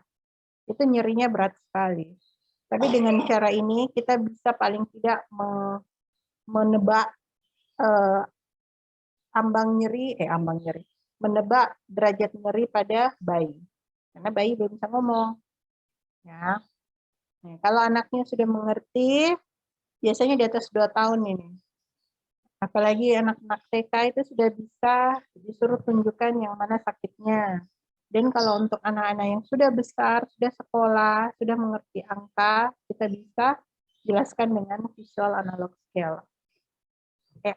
Numeric rating scale. Sudah di tanda vital. FEMVIS kedua setelah tanda vital adalah kita melakukan FEMVIS secara keseluruhan, yaitu IPA, inspeksi, palpasi, perkusi, dan auskultasi. Ya, melihat, meraba, mengetuk, dan mendengarkan. Nah, kita lihat inspeksi dulu. Jadi secara umum IPA pada dewasa dan pada anak itu secara umum itu mirip dan hampir sama. Ya. Jadi IPA itu hanya melihat saja tanpa harus menyentuh tubuh pasien. Jadi melihat mulai dari cara jalannya, gerakan secara umumnya, terus melihat apa saja kelainan yang ada di tubuh anak itu. Apakah ada benjolan atau tidak, kita bisa lihat dari luar dan lain sebagainya. Nah, ini yang bisa kita nilai adalah penampakan umum, apakah anaknya misalnya datang dengan pincang, atau jalannya miring-miring, atau tangannya yang selalu goyang-goyang, terus status gizinya secara kasat mata kita bisa lihat, oh ini anaknya kurus sekali, berarti kemungkinan gizinya bisa jadi gizi buruk, atau anaknya gemuk sekali, itu berarti kemungkinan adalah obesitas. Warna kulit bisa, jadi anaknya sianosis atau tidak itu bisa kita lihat. Simetri, misalnya simetri antara tangan kanan dan tangan kiri, wajah bagian kanan, wajah bagian kiri itu sama semua. Apakah ada yang miring atau tidak, cara berjalannya dan berdirinya, cara dia berbicara apakah ada gangguan atau tidak, anaknya speech delay atau tidak, itu bisa kita nilai dengan inspeksi. Yang kedua, palpasi. Palpasi itu berarti kita menyentuh dan menekan. Ya. Apa yang harus disentuh? Pertama, selain dengan mengukur dengan termometer, kita bisa menyentuh tubuh pasien apakah dingin ataupun panas. Kita bisa menyentuh dan memeriksa turgor. Turgor itu biasa dilakukan di perut. Kita cubit perutnya. Kalau perutnya hasil cubitan lama kembali, itu berarti turgornya turun, berarti dia dehidrasi. Tekstur tubuhnya bagaimana,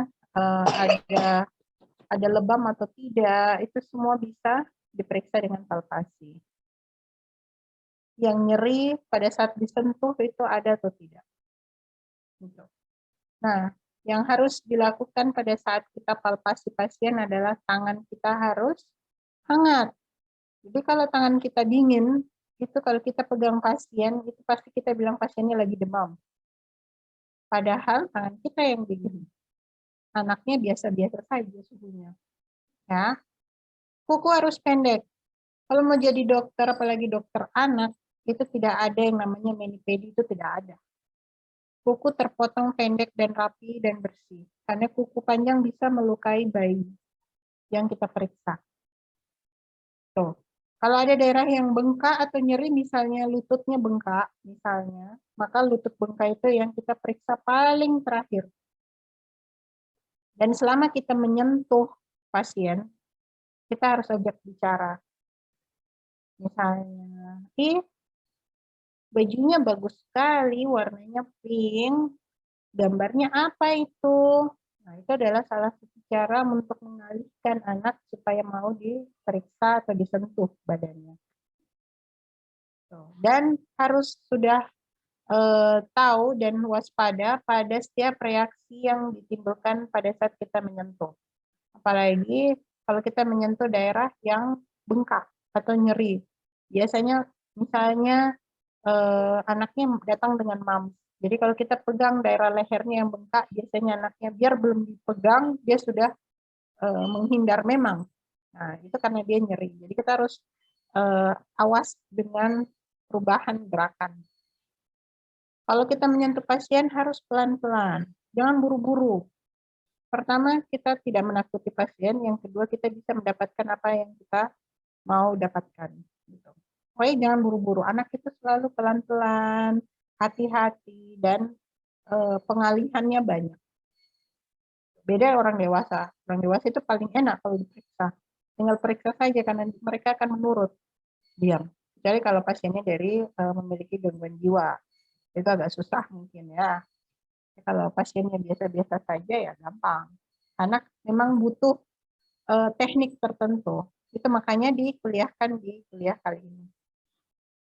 Nih. Palpasi itu pakai tangan, bisa juga pakai jari-jari. Itu makanya kuku kalian tidak boleh panjang. Kalau mau jadi dokter anak, potong memang kukunya. Harus rapi dan bersih. Tuh. Palpasi itu yang kita bisa nilai, misalnya kita palpasi hepar ya, atau hati. Kalau kita periksa, kita mau tahu apa? Pertama bentuknya. Dia bentuknya ada pembesaran tidak? Kalau ada pembesaran berarti hepatomegali, berarti ada sesuatu. Ukurannya bagaimana? Lebih besar dari normal atau normal? Pinggirannya apa?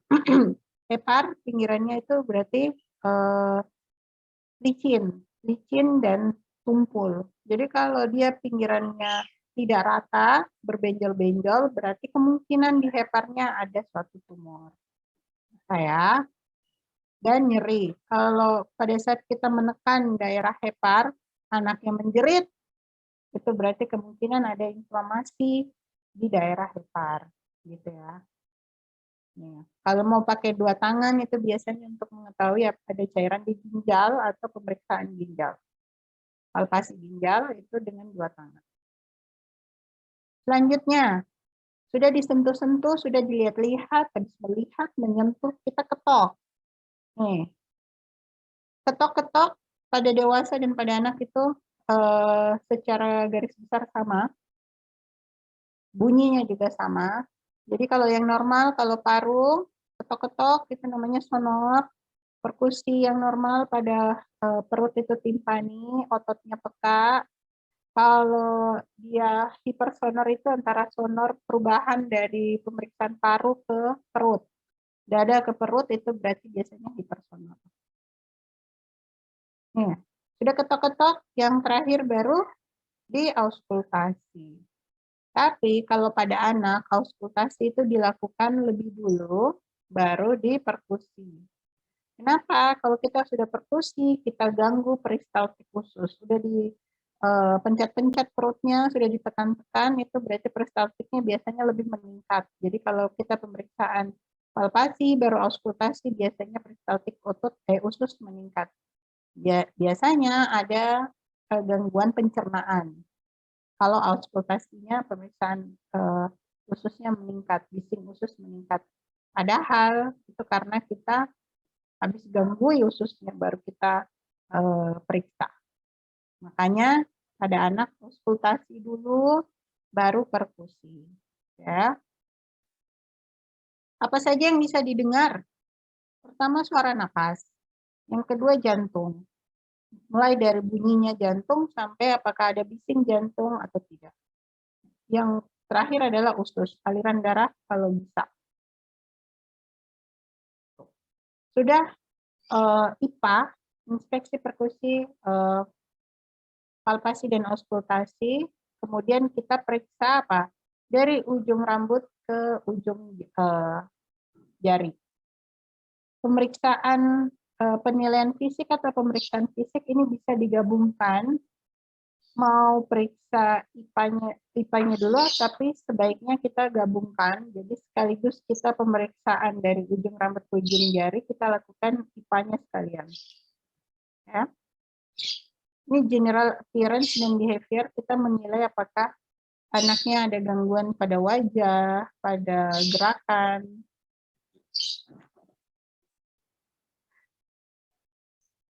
Astaga, adakah yang seperti ini kalian? Ayo, jawab. Yang tidak kasih lihat muka itu biasanya begini nih. Ini kayak Dina Bobo kan ini. Oke, lanjut ya. Habis ini kalian cuci muka dulu semua. Kalau ini sudah selesai, baru kita lanjut yang kedua. Kayaknya ini digabung, CSL-nya digabung, jadi 2 materi, jadi agak lama. Jadi kalau ngantuk, cuci muka aja. Oh, lanjut ya. Untuk pemeriksaan secara umum, kita lihat, kita gabungkan antara IPA tadi, jadi inspeksi kita lihat dari ujung rambut sampai ujung kaki, mulai dari rambutnya kenapa, sambil kita nilai juga pertumbuhannya bagaimana. Ya, ini pertumbuhan lingkar kepala, tinggi badan, panjang badan, dan lila, lingkar lengan atas. Ini adalah model dari KNS atau Kartu Menuju Sehat. Ini adalah growth chart. Growth chart-nya versi CDC. Jadi ada 2 versi, ada CDC, ada WHO. Nanti dibahas. Terus dinilai perkembangannya dari 4 aspek. Tadi sudah dibahas.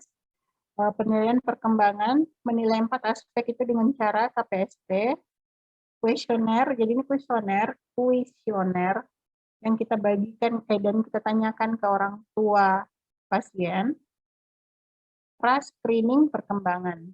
Jadi sebelum kita melakukan pemeriksaan perkembangan, kita pra-screening dulu dengan cara menanyakan 10 pertanyaan dari soal KPSP tergantung dari usia masing-masing. Ini usianya per 3 bulan kalau KPSP. Jadi mulai dari KPSP untuk 3 bulan, 6 bulan, 9 bulan, 12 bulan, dan seterusnya. Ya.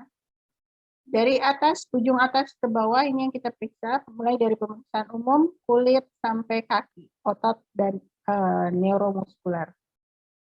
Nih, pada kulit, kuku, dan rambut kita lihat apakah ada kerusakan atau tidak, rambutnya merah atau tidak, ada lebam-lebam kah, benjol kah, bekas gigitan kah, lecet, apa segala macam, itu semua bisa dilihat di kulit, kuku, dan rambut.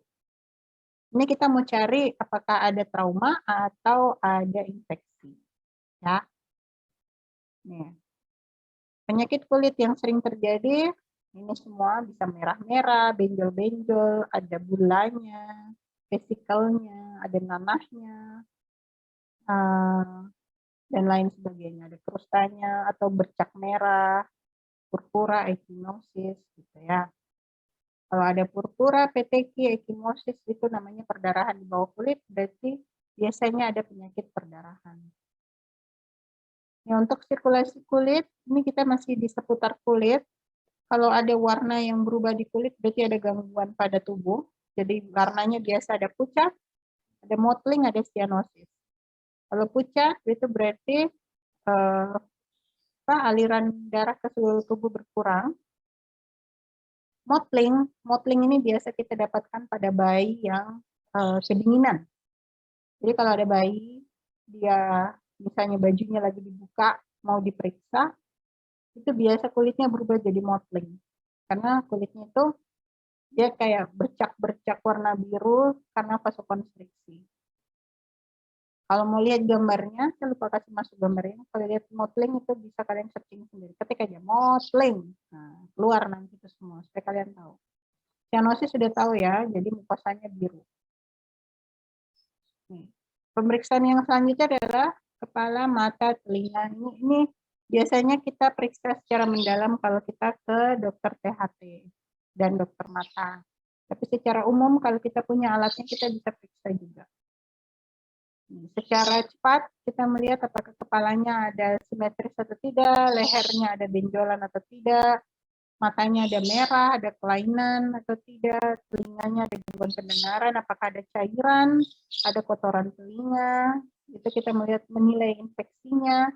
Di hidung apakah ada darah, ada ingus atau sinusnya bergeser, itu bisa kita lihat dari luar. Dan mulut kita bisa lihat apakah giginya sudah tumbuh atau belum, ada sariawan, dan kita bisa periksa tonsilnya.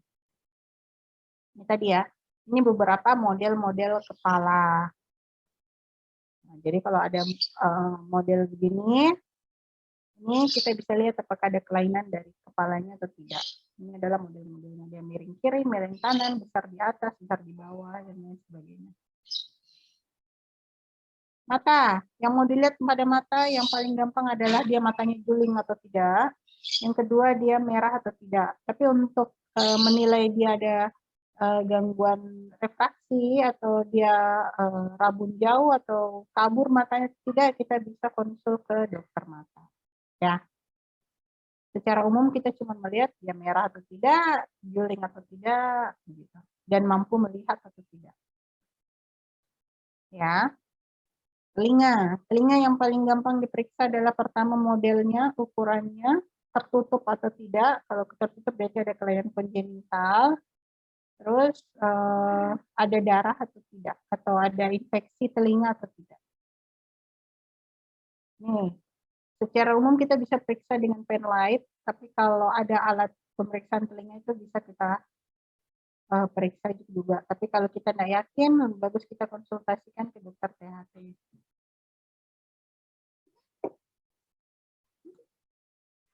Hidung dan mulut dan tenggorokan. Yang diperiksa itu adalah kalau dia hidung, apakah dia ada infeksi, ada perdarahan. Pokoknya semua yang kita periksa di tubuh adalah apakah ada infeksi atau tidak. Okay? Atau ada perdarahan atau tidak, bentuk giginya bagaimana, oral hygiene-nya, dia sering gosok gigi atau tidak, giginya ada kotoran atau tidak, ada karies atau tidak, itu semua kita bisa periksa secara umum. Kalau ada kelainan lebih lanjut, itu kita bisa konsultasikan ke ahlinya masing-masing. Dokter gigi, dokter THT, dokter mata. Ya, mulut, tenggorokan. Oke, untuk leher, yang paling sering kita periksa di leher sebagai dokter anak adalah kita meraba apakah ada pembesaran kelenjar getah bening atau tidak. Jadi biasanya pembesaran ini ya, pembesaran getah bening itu biasa kita periksa atau bisa dikeluhkan oleh orang tua. Dia selalu mengeluh misalnya, dok ini ada benjolan di leher. Nah kita periksa. Kalau dia benjolannya kecil dan tidak berubah itu berarti tidak bertambah besar, itu berarti adalah suatu limfadenopati. Limfadenopati itu muncul akibat riwayat infeksi. Jadi sebelumnya anak itu pernah sakit. Misalnya apapun, mau demam, mau batuk, mau pilek, habis sakit, atau sementara lagi sakit, itu kelenjar getah benihnya atau limfadenopatinya itu dia muncul di sekitar jalur jalur limfadenopati. Ya. Kalau dia bergerombol, kelenjar getah benihnya dia bergerombol di satu tempat dan banyak jumlahnya, itu kita curiga itu biasanya merupakan suatu limfadenitis tinggi. Sudah selesai di bagian kepala. Sekarang kita turun ke dada. Dada yang kita dengar, yang kita lihat adalah pertama kita dengarkan, terus kiri dan kanan, dada kita bagi 4, kiri atas, kiri bawah, kanan bawah. Terus kita bandingkan, bunyi kiri dan bunyi kanan harus sama. Kalau tidak sama, itu berarti ada sesuatu. Entah ada cairan atau ada tumor di daerah yang bunyinya berbeda, yang redup. Dan butuh waktu untuk mendengarkan. Ya, dulu.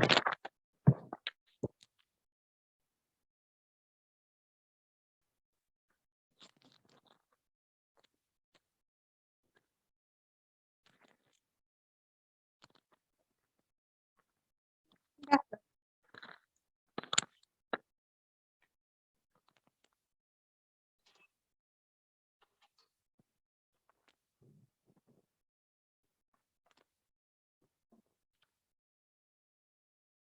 Oke, lanjut ya.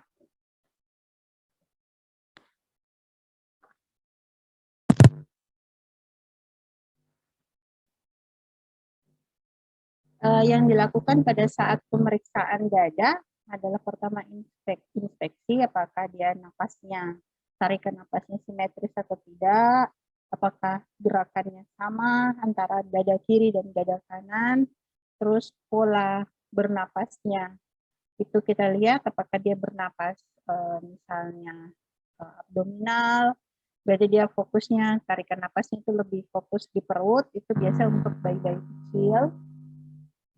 Terus palpasi, kita sentuh, apakah ada benjolan atau ada massa di daerah yang kita palpasi.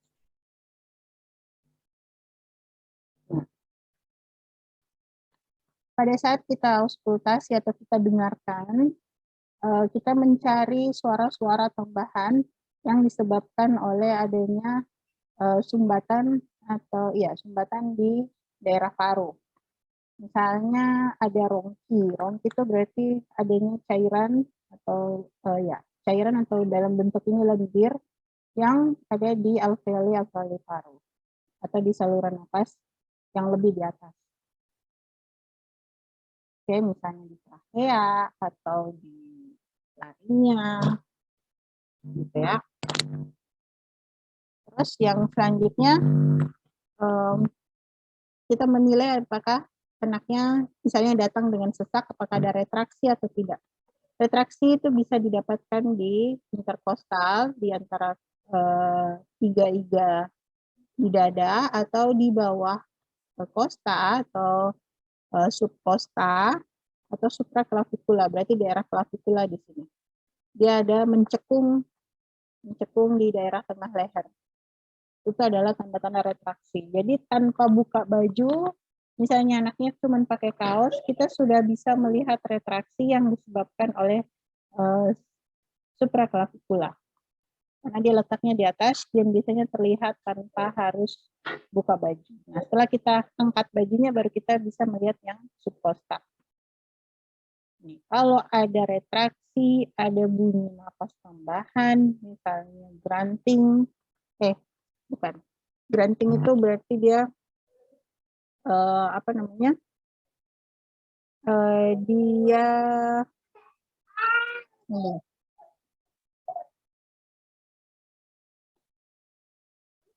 kalau grunting itu biasa kita dapatkan di bayi-bayi neonatus. Kalau ada distres napas, dia grunting. Grunting itu seperti apa ya bahasa Indonesianya?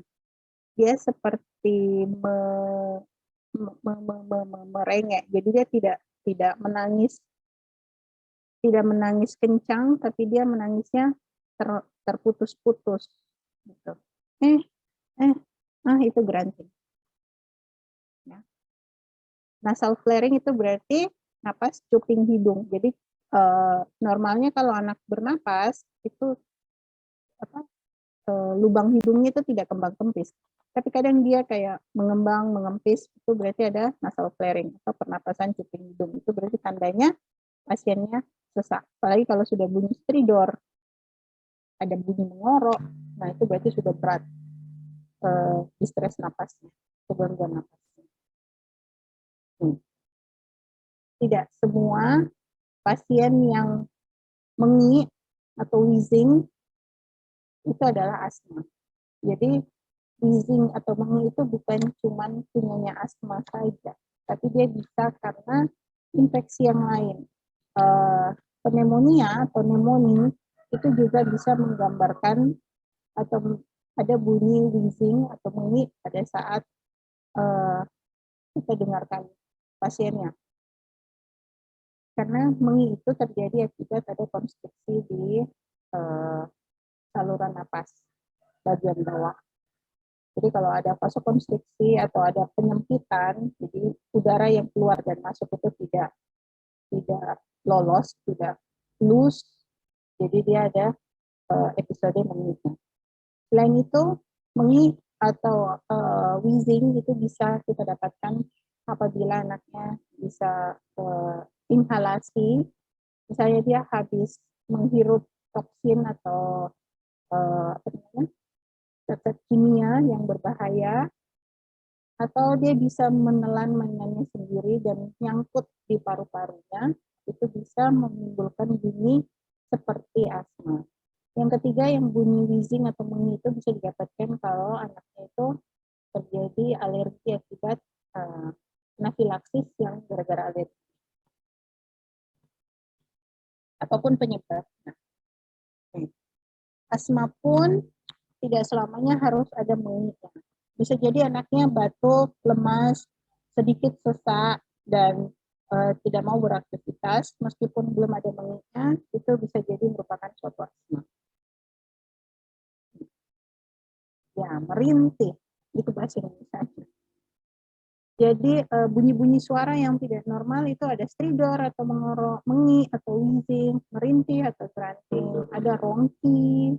Ini semua bunyi-bunyi yang terjadi akibat sumbatan dari jalan napas. Nah, di atas, nah, di bawah, sumbatannya itu bisa berupa lendir, cairan, apalagi pas anak habis tenggelam, itu berarti penuh cairan di paru-parunya, itu bisa menimbulkan bunyi seperti rongki. Atau ada darah, itu juga bisa jadi rongki. Nah, penyakitnya macam-macam. Yang paling sering adalah yang disebabkan oleh infeksi.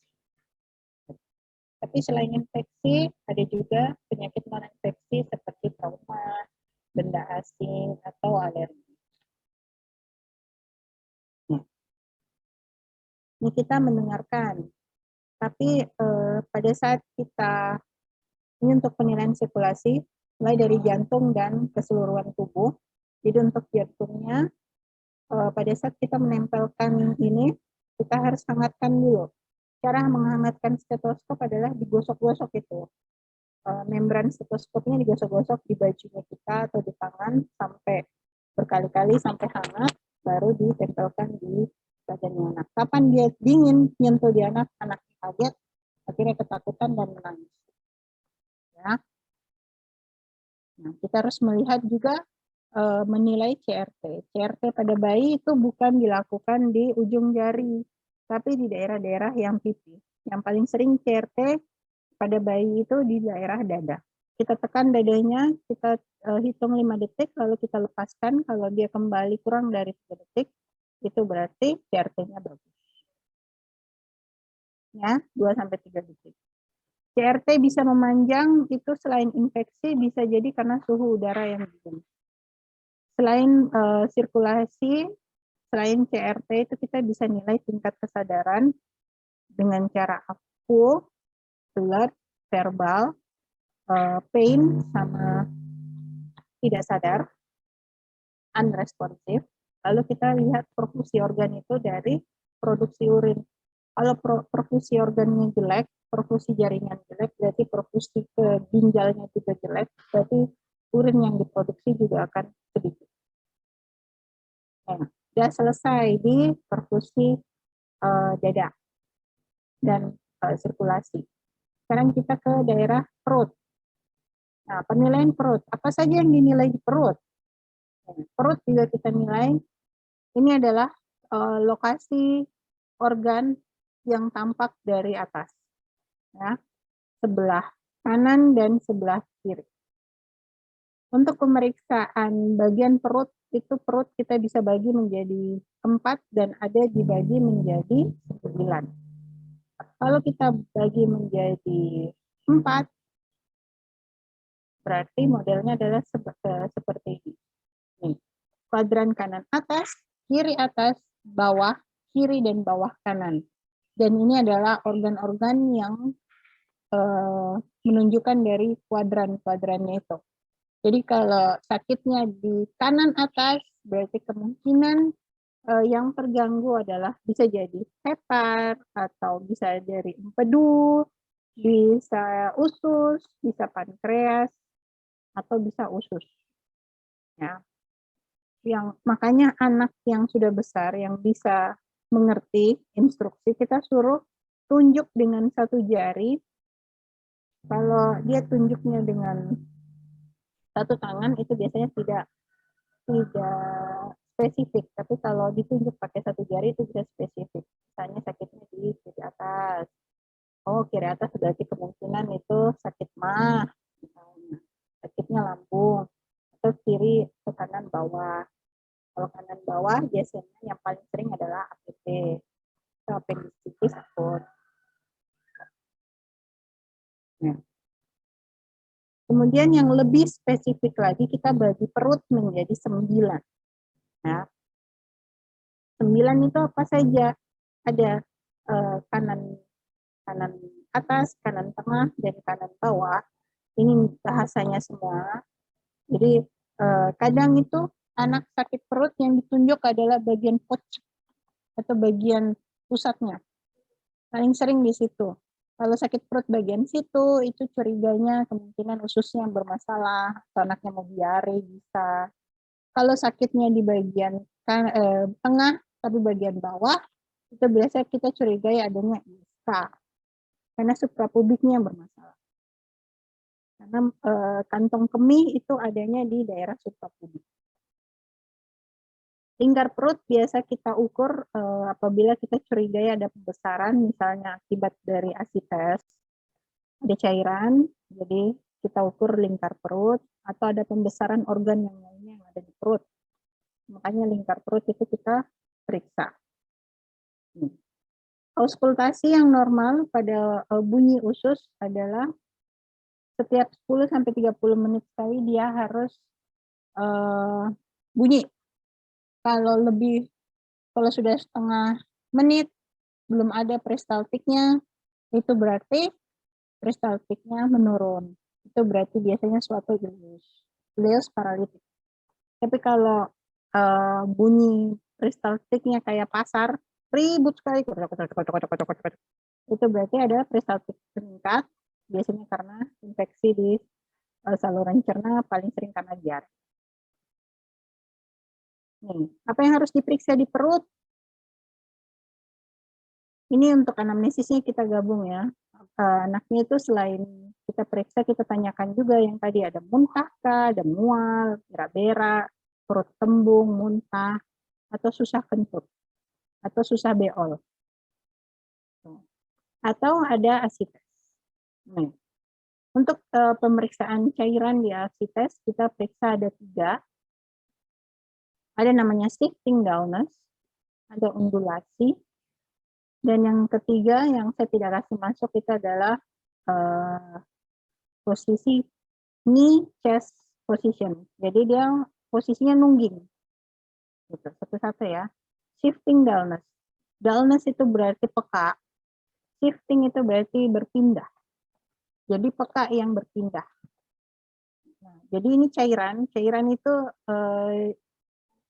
mudah digerakkan. Jadi kita mau pastikan ada cairan atau tidak untuk meminimalkan pemeriksaan penunjang. Berarti kita harus jago di pemeriksaan fisik. Apalagi kalau di rumah sakit kita tidak ada pemeriksaan USG-nya atau pemeriksaan ronsennya. Jadi kita harus mengandalkan betul-betul pemeriksaan fisik. Apakah ada cairan atau tidak. Kalau USG kan gampang, tinggal di USG kelihatan cairannya. Tapi kalau tidak punya, jadi kita harus tahu bagaimana cara pemeriksaan cairan. Cairan di perut, kalau cairannya tidak terlalu banyak, cuman sedikit atau minimal, itu bisa kita gunakan adalah shifting darkness. Jadi caranya, pertama diketuk dulu, daerah tengah. Ikutin semua ya. Diketuk di daerah tengah, terus ke pinggir. Bisa, ketuk dulu bagian tengah ke pinggir. Pada saat diketuk, otomatis karena ada cairan di tengah, maka bunyinya adalah peka. Ya. Timpani. Oke, tunggu dulu. Oh, sorry. Ini karena cairannya dia seperti baskom ya. Kita analogikan sebagai baskom. Baskom itu cairannya adalah menumpuk di bagian bawah, kosong di bagian atas. Oke. Nah, jadi otomatis pada saat kita ketuk bagian atas, dia adalah timpani. Oke, setuju ya? Jadi kalau timpani itu adalah kalau perutnya kosong, tidak ada isi cairannya. Itu adalah perut yang normal bunyinya, timpani. Pada saat kita ketuknya ke samping. Ya, dari tengah kita ke samping. Mau samping kiri boleh, samping kanan boleh. Ketuk, ketuk, ketuk, jadi timpani, timpani, timpani, timpani. Nah, di batas airnya, ini cairannya, itu akan berubah jadi peka. Bisa? Jadi ketuk dulu, timpani, timpani, timpani, timpani. Peka, beda bunyinya. Jadi bunyi lebih redup itu ada di pinggiran. Karena itulah ada hukum alam dari cairan adalah menempati tempat terendah. Ya. Pada saat kita temukan peka, perubahan bunyi dari timpani ke peka, kita tandai. Biasanya ditandai pakai jari saja. Nah, habis ditandai, kita pegang tandanya pakai tangan ya. Jadi itu tangan kita tidak lepaskan dari pasiennya. Terus kita suruh pasiennya miring. Kalau kita tandainya kita ke arah, ini kanannya kita ya, bukan kanannya gambar. Bukan kanannya pasien. Jadi kalau kita arahkan ke kanannya kita, timpani peka, jadi pasiennya disuruh menghadap ke sini. Ini apa sih kanannya kita, berarti disuruh menghadap ke kiri. Tangannya kita tetap di daerah yang peka, ditandai. Ini kalau ada boneka lebih bagus lagi, atau pemeriksaan yang nanti kita lakukan di pemfisnya anak.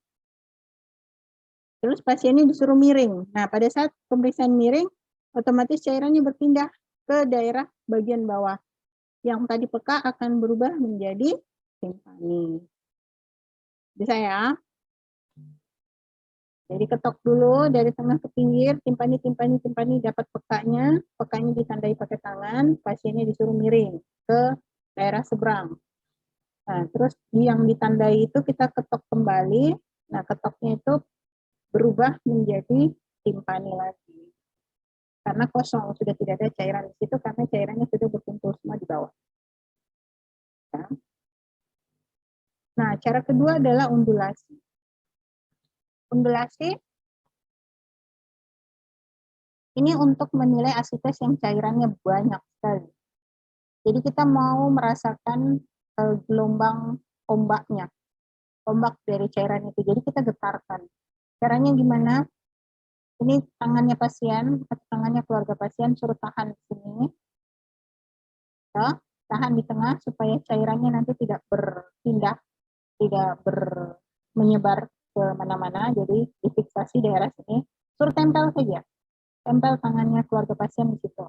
Ini tangannya kita. Tangan kiri, kalau kita kidal, kita ngetoknya dari kiri ke kanan. Kalau kita kadal, ketiknya ngetoknya dari kanan ke kiri. Ini tangannya taruh di samping kiri. Ini tangan kita taruh di samping kanan. Nah, kita ketok pintu, tok tok tok tok daerah sini. tangan kiri akan merasakan getaran. Itu getarannya yang disebabkan oleh cairan. Kalau tangan kiri bergetar, itu berarti ondulasi positif. Berarti ada asites. Ya, bisa ya. Jadi ini adalah pemeriksaan 2 orang, bukan 1. Kalau ini bisa 1, kalau ini harus 2. Karena harus ada yang memvisitasi perut. Nih, model lebih gampangnya, pasien anak. Selain pakai ketok, kalau mau lebih keren lagi bisa pakai stetoskop. Kita dengarkan deburan ombaknya. Jadi getaran cairan dari kiri ke kanan itu bisa kita dengarkan lewat stetoskop juga. Kalau nggak ada stetoskop atau kalau susah ya udah pakai tangan aja. Kalau cairannya banyak, asitesnya banyak, itu jelas terdengar. Tanpa harus setengah mati pakai stetoskop. Ini adalah pemeriksaan hepar. Ini sebenarnya pemeriksaan hepar, pemeriksaan lien. Ini sama antara pasien dewasa dan pasien anak. Ini kita susuri dari atas dulu. Terus kita palpasi yang mana sampai ada batas dari hepar baru kita tandai. Setelah ditandai baru kita ukur berapa pembesarannya. Karena umumnya hepar itu tidak teraba, ya, hati tidak teraba kecuali kalau ada infeksi atau ada keganasan itu biasanya baru membesar. Ya. Nah, lien juga. Kalau hepar kita ukur berapa senti ukurannya di bawah arcus costa, misalnya 4 cm, jadi tulisannya adalah hepar membesar 4 cm di bawah arcus costa. Ya. Kalau lien atau limpa tidak, kita periksa adalah dari ujung sini sampai ke sias. Ya, jadi karena lien itu seperti lidah, dia pembesarannya akan serong dari kiri ke kanan, maka yang kita nilai adalah palpasinya adalah caranya dari kiri ke kanan, bukan dari atas ke bawah. Kalau hepar itu dari atas ke bawah, kan kalau dia membesar ke bawah. Kalau lien tidak, karena lien itu bentuknya seperti lidah, jadi pembesarannya itu ke kiri ke kanan. Ya, kita memakai biasanya dengan ukuran Schuffner. Schuffner itu ada berapa? Ada 8. Dengan Schuffner 4, patokannya adalah di umbilical, di pocinya. Jadi kalau liennya teraba sampai poci, sampai umbilical, sampai pusat, itu berarti Schuffner 4. Ya. Dan orang sudah tahu, dokter lain juga sudah tahu. Jadi kalau lien membesar atau splenomegali positif, Schuffner S misalnya, S 4. Berarti dia membesarnya itu sampai sebatas poci.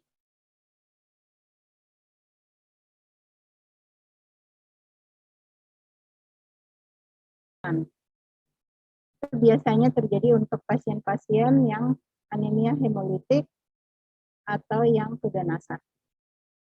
Leukemia itu paling sering menyebabkan lien membesar. Karena lien adalah salah satu pabrik darah selain dari sumsum tulang. Ya, hepar dan lien adalah pabrik darah backup dari sumsum tulang. Jadi kalau sumsum tulang terganggu, otomatis produksinya akan diambil oleh hepar dan lien. Itu makanya mereka membesar pada penyakit-penyakit keganasan atau perdarahan. Ginjal, pemeriksaan balotemen atau pemeriksaan ginjal itu kiri dan kanan kita menggunakan 2 tangan seperti yang tadi. Kita meraba apakah ginjalnya ada pembesaran atau tidak, ada benjolan atau tidak. Biasanya untuk beberapa tumor yang di ginjal, misalnya Wilms tumor atau nefroblastoma, ginjalnya biasa membesar. Nih, sudah selesai organ, kita periksa ke otot. Nah, otot yang kita periksa adalah kita periksa kekuatannya, refleks-refleksnya, jadi dia neuromuskuler ceritanya. Pemeriksaan sarafnya, sekalian pemeriksaan kekuatan ototnya. Biasanya disuruh menggenggam, baru disuruh tarik tangan kita, apakah dia kuat atau tidak, cara berjalannya bagaimana, kita lihat tulang belakangnya bagaimana, apa miring atau tidak, skoliosis atau tidak. Ini adalah